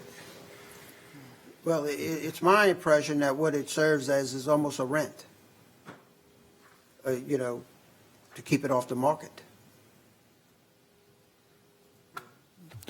A fair and well-established process has been circumvented to produce that. Right, but at the same time, you can distribute it if we pass an ordinance to distribute it, but it's really not being collected as a tax. And we'd have to get into the discussion about how we're going to handle future payments in lieu of taxes. Since we are the lowest assessed body, we collect the least assessments. The port doesn't have any assessments. It has no property tax. So just let it accrue? Well, that's my position. They might have different opinions, but,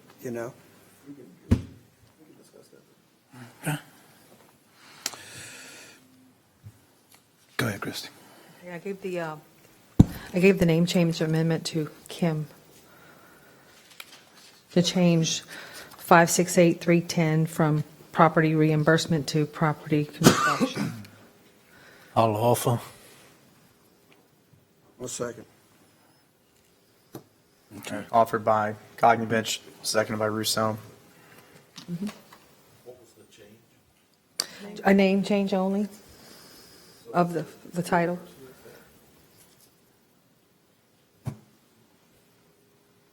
From property reimbursement to property construction.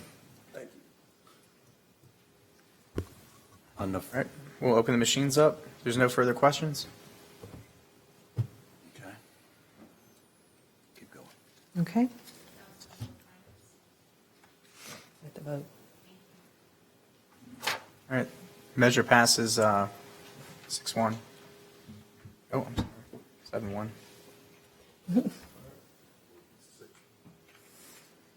Okay. Total for this project is $2,043,348. Next one is land acquisition. There's nothing budgeted for this one. Add to the record to move a shed and dock. The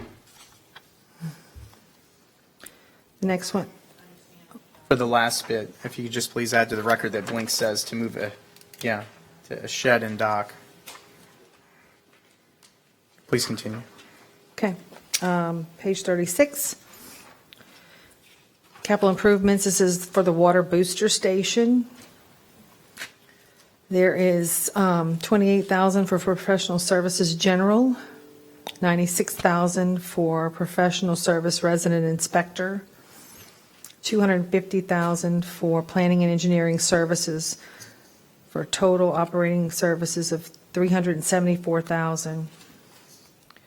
Capital service, debt services, the property water booster station is at $2,021,440.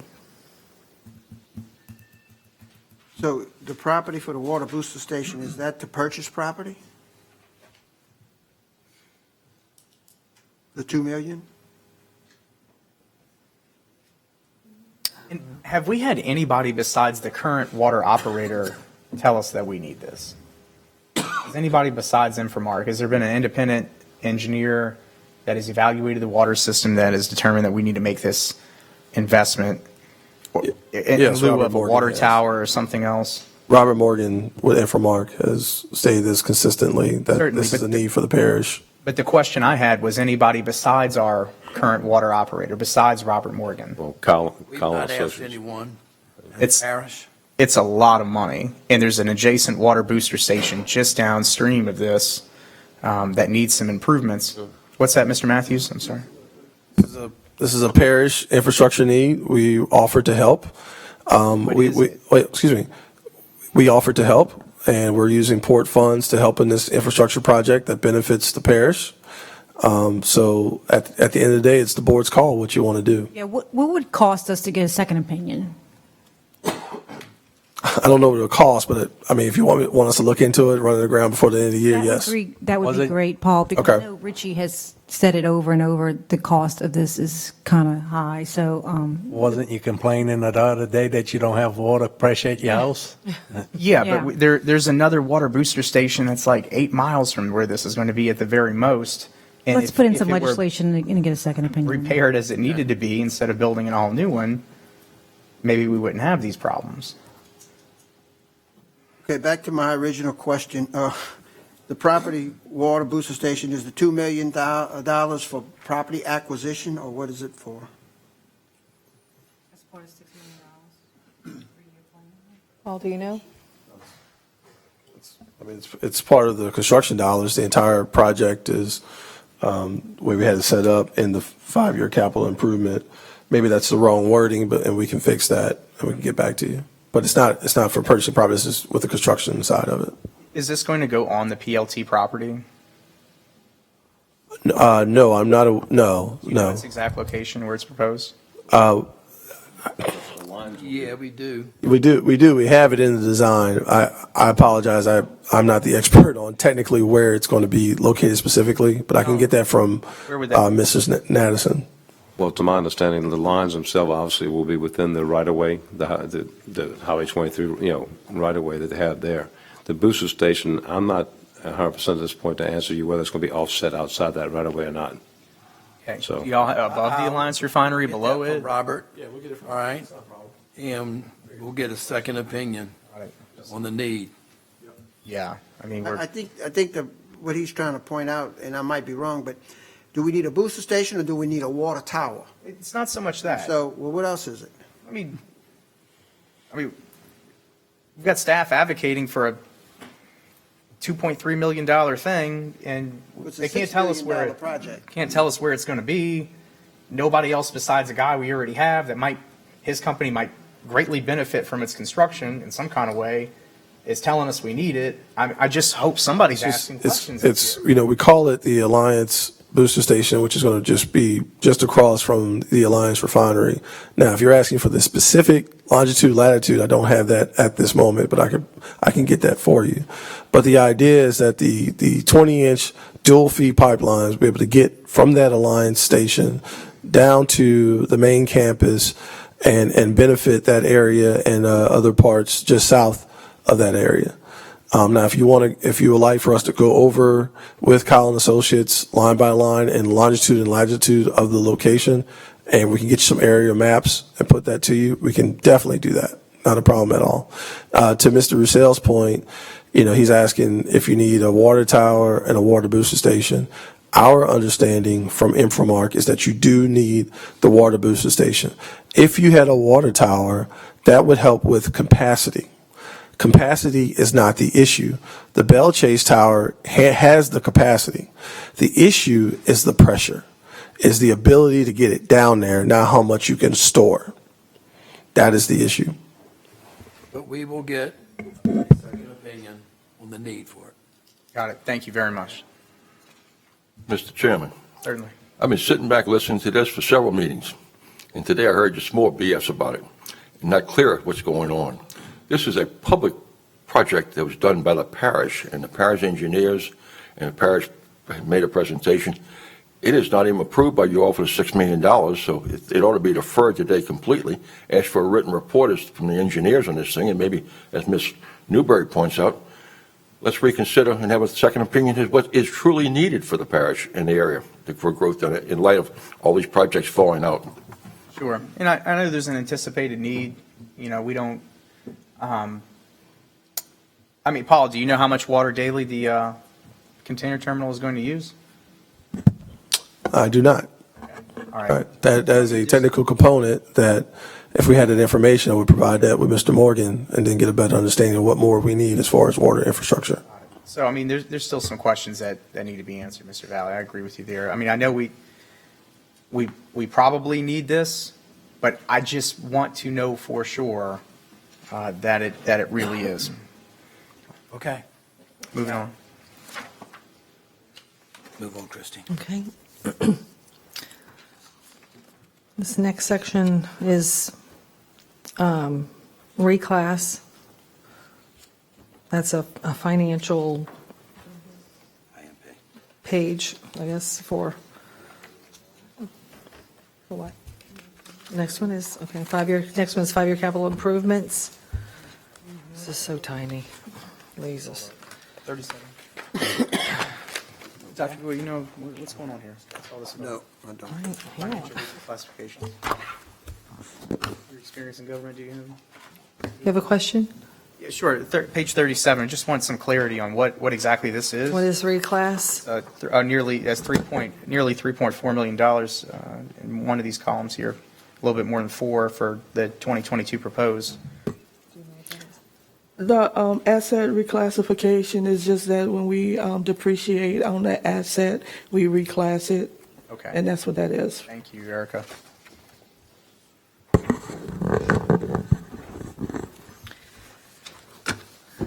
Next is our 5-year capital improvement budget. Let's see, we have several that are, the only one that's coming up for 2022 is B3 relocation. We have several that is filtering over. We have remaining monies in the culvert replacement and the water booster station at this time. Okay. Well, we're going to have to put an amendment in if we're going to take out the $6 billion for right now. So let's get that amendment in. And once again, we'll rerun the numbers or the need for the water booster station. Yeah.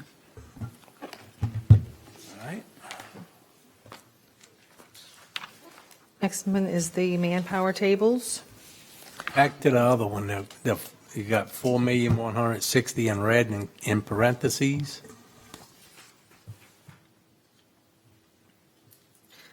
Land acquisition industrial complex.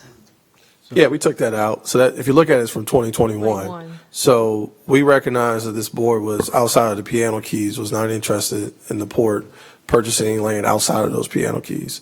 So what we did, we went into that budget and took that amount out. So now on, whenever we purchase a piano key, we appropriate the money in the same piece of legislation. Some of us were, just not the one with the 45-foot deep hole in it. Which was a bargain. Well, back to the issue here at hand, we talked about the piano keys. The piano keys now, all you said we're going to appropriate it as we purchase them, but I heard in the presentation a little while ago that we're already putting $1 million in there for piano key purchases. So We have some that are ready to be purchased, and we have, I believe it was 4 or 5, that Mr. Egan cannot find any records of the owners or cannot contact the owners. So upon recommendation from our attorney, he said, we have what we need for expropriation, but let's give it a little bit more time. So that's what we're doing. So my question is that, are we going to be purchasing piano keys and appropriating the money, as was just stated, as we go along, or the money in the budget is for the appropriation for the purchase of the piano keys that we already know? There is money in the budget. Yeah. Specifically for those for 2021. Thank you for clarification. Moving on. Okay. Next is the manpower tables. The first section is for 2460 general.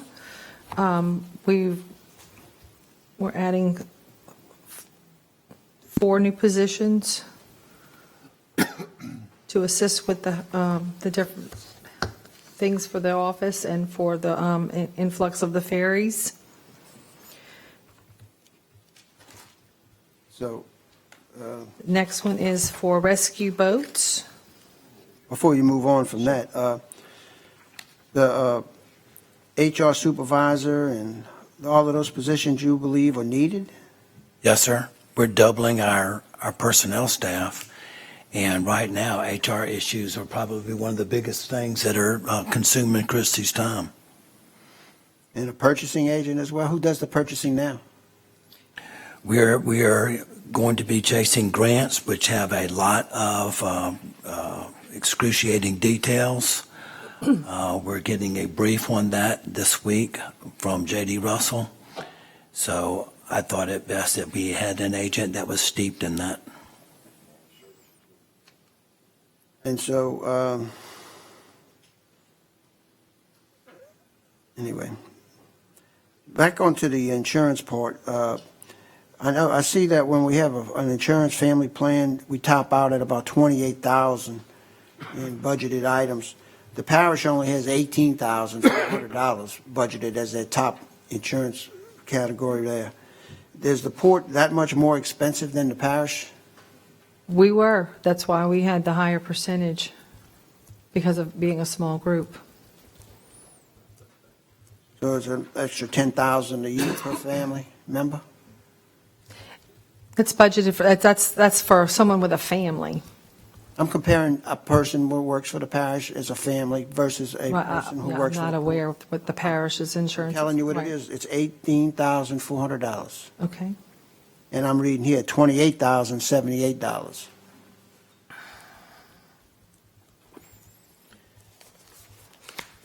So it adds up to, quite a bit of money. Yeah. And we've budgeted the higher, on the vacant positions and the empty positions, we budget the higher amount in case that individual has a family. Once we get the actual numbers and the actual person in there, that's usually adjusted.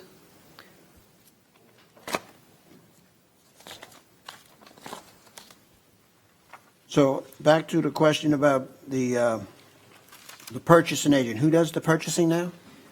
It's, we have different ones doing the purchasing, but we'll have a whole new division for the purchases and the requisitions for the ferry department. And there's also, that person's going to also assist with all of the grants and the tracking of the grants and the funding of the grants and the expenditures of the grants. So, one more time, who does the purchasing now? You want their names? Yeah, I mean, well, I'm looking in the Right now, we have it split between Brenda Lally and Danielle Rollo, on accounting clerk and a senior clerk too, both do purchasing. and Erica as well.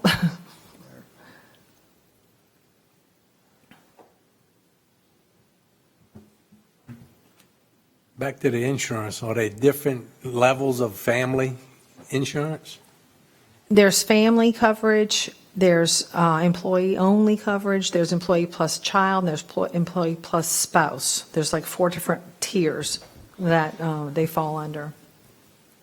What about the individuals that choose not to take insurance that don't incur this massive cost to the port? Is there some kind of reward for We have them? a few underage that are still under their parents' plan, and they're noted on the next section of rescue boats. We don't have anyone under the 2460 category, but we do have a couple that are under the rescue boat side, and I think there may be 1 or 2 under the ferry side as well. That they're probably covered under their parents' policy until age 26, where they age out. Once they turn 26, then we have to pick them back up.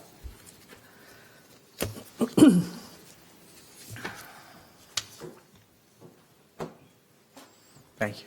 All right, let's move on. So the next section is the rescue boat section. We have 1, 2, 3, 4, 5 vacant positions right now, and we are requesting an additional rescue boat engineer to be added in the event that we can get these fully covered, to have backup. But Donald can probably speak more to that as the need for that additional rescue engineer on the manpower.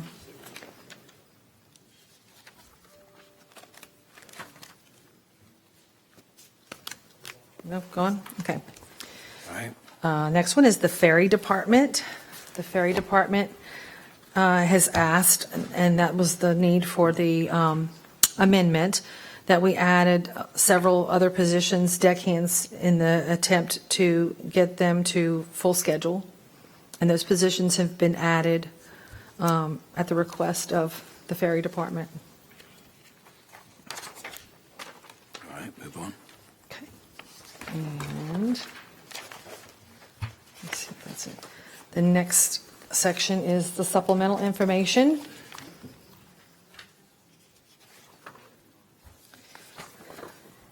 There is no debt service sinking fund. The expected collection for ad valorem is $27,000.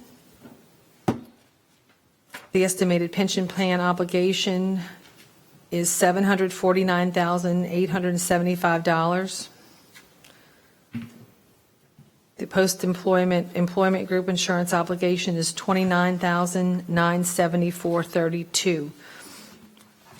And that is for our retirees. The unfunded actuarial accrual liability for post-employment health care life insurance benefit is $3,179,548, based on the latest other post-employment benefits report, excluding the ferry department. This department has not been evaluated for actuarial accrual liability as of December 31st.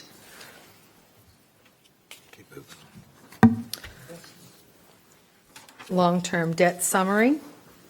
There is no outstanding long-term debt. And then we had the ordinances for adoption.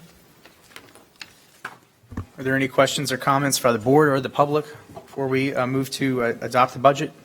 Mr. Chairman, What's that? Okay, all right, that's fine. I spoke earlier referencing what you all did as a council as to raises and increases in merits and stuff like that for employees of the parish.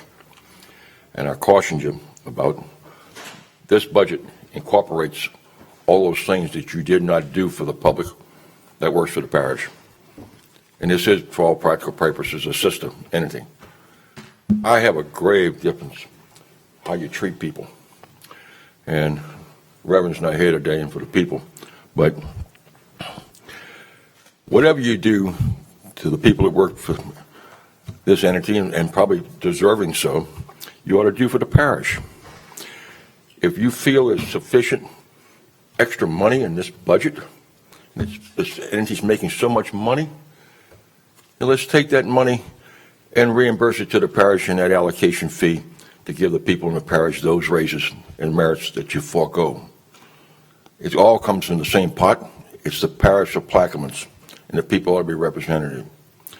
If that fee, and there's an allocation where you can give that money, whatever that costs to give that money, $400,000, $500,000, $600,000, put it in this budget as a fee so that it comes back and you treat all people equally.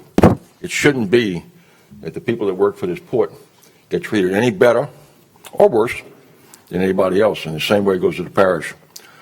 I know you all feel you didn't like what you had to do before, and I don't think anybody wants to cut anything. I know I didn't when I was in business. But sometimes you got to make hard decisions, and sometimes when and there is funds available, and they are available here. You have $2.7 million excess, and if you take out the $400,000 you're really allocating for the fares, about 2.1. You could give that money to the parish, and I think you have full authority to do that. And before you'd approve any money without that, I'd like you to consider that. Thank you. Thank you, Mr. Valley. There's some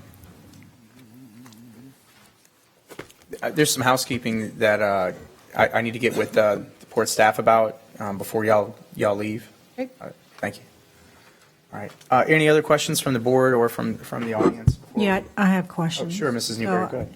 I did mention this in our pre-meeting about, and the raise. I know everybody works really hard. We're really thankful for the dedication that these employees put in our parish. They wear more than one hat or two or three. And unfortunately, I understand that the port can afford to give a raise, but the parish isn't. So I just don't think it's fair to a public employee for some to get a raise and some don't get a raise. So I can't support the merit raise for the port this year. If I give the raise to the port, then I think a raise to the parish employees on the PPG side needs to be put back in the budget also. That's just my opinion. I don't know what the other board members feel. And I'm not sure where we're going with the interagency fee that Mr. Bartholomew was trying to pull from the budget. So I'd like to hear that. I'd like to hear from other board members on their feelings about the interagency fee if Mr. Bartholomew is not here to support. Well, getting with the raises, I'll make an amendment to take them away. I need to redo the amendment for the ferries then, because it included a 3% increase for the ferries as well. And is that on page, underneath manpower on page, or the third page? So is that the difference, the current and the salary? Yes. So that's, Yes. if my calculations are right, I'm looking at almost 1.5 million. There was there's 3% increase for the ferries that was included in that as well. Commissioner Russo?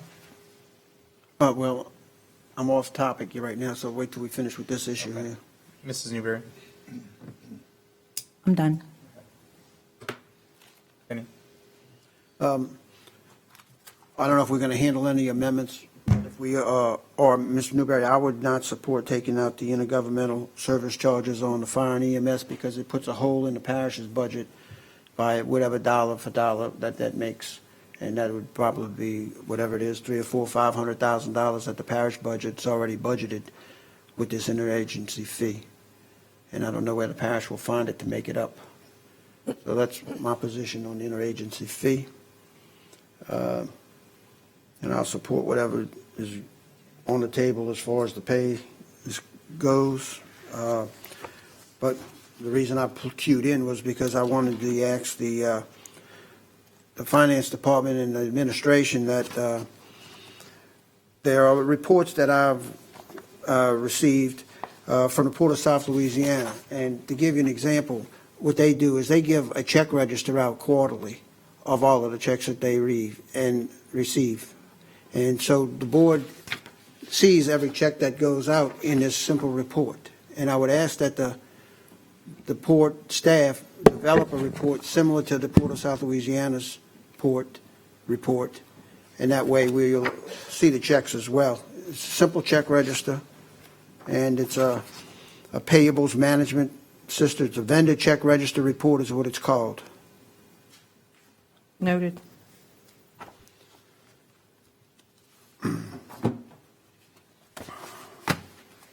Are there any other questions?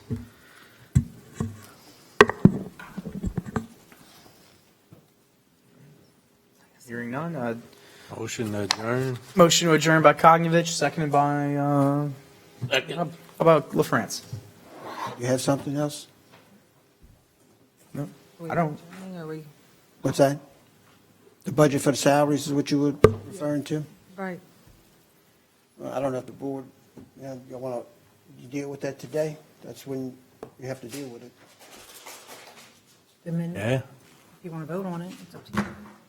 All right, Cognovich pulls back his, You got to do it today.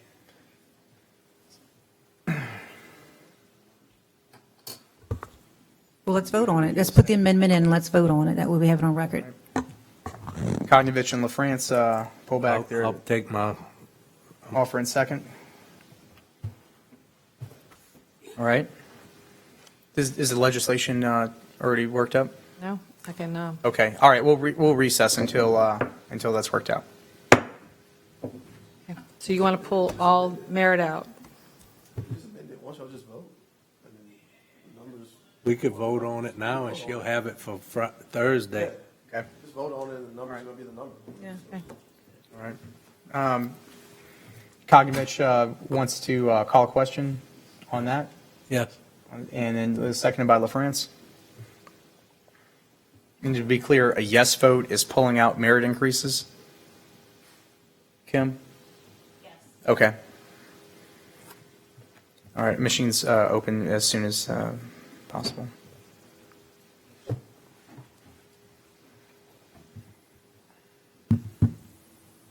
And the measure passes.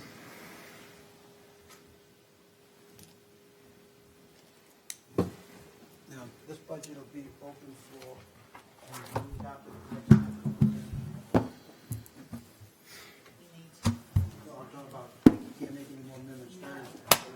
Everybody needs to understand Well, that. so Always raising. I have a bit of housekeeping that I need to work through with staff.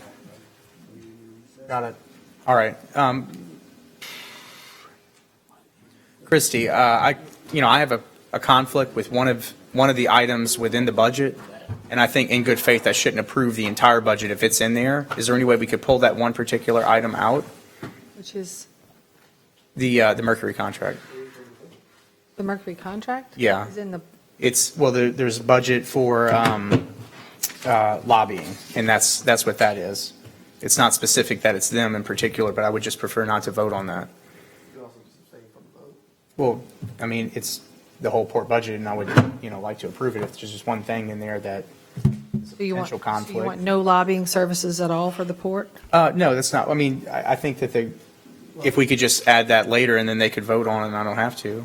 I mean, I don't want to make it overly complicated, but if it's something that can be worked out between you and Kim. The money needs to still be there. As a point of clarification, this is what I would think that he's trying I'm to. sorry, I can't hear you, I'm sorry.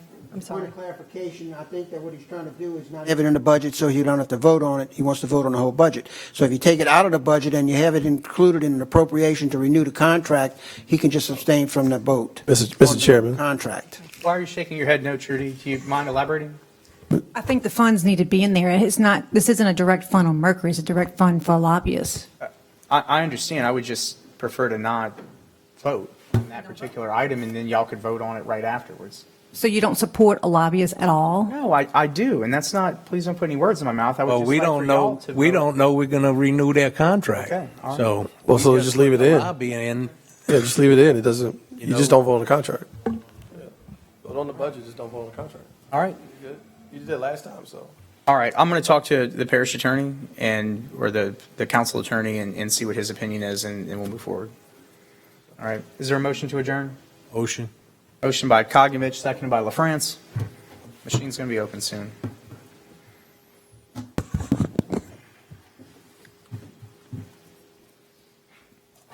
All right, everybody's in agreement.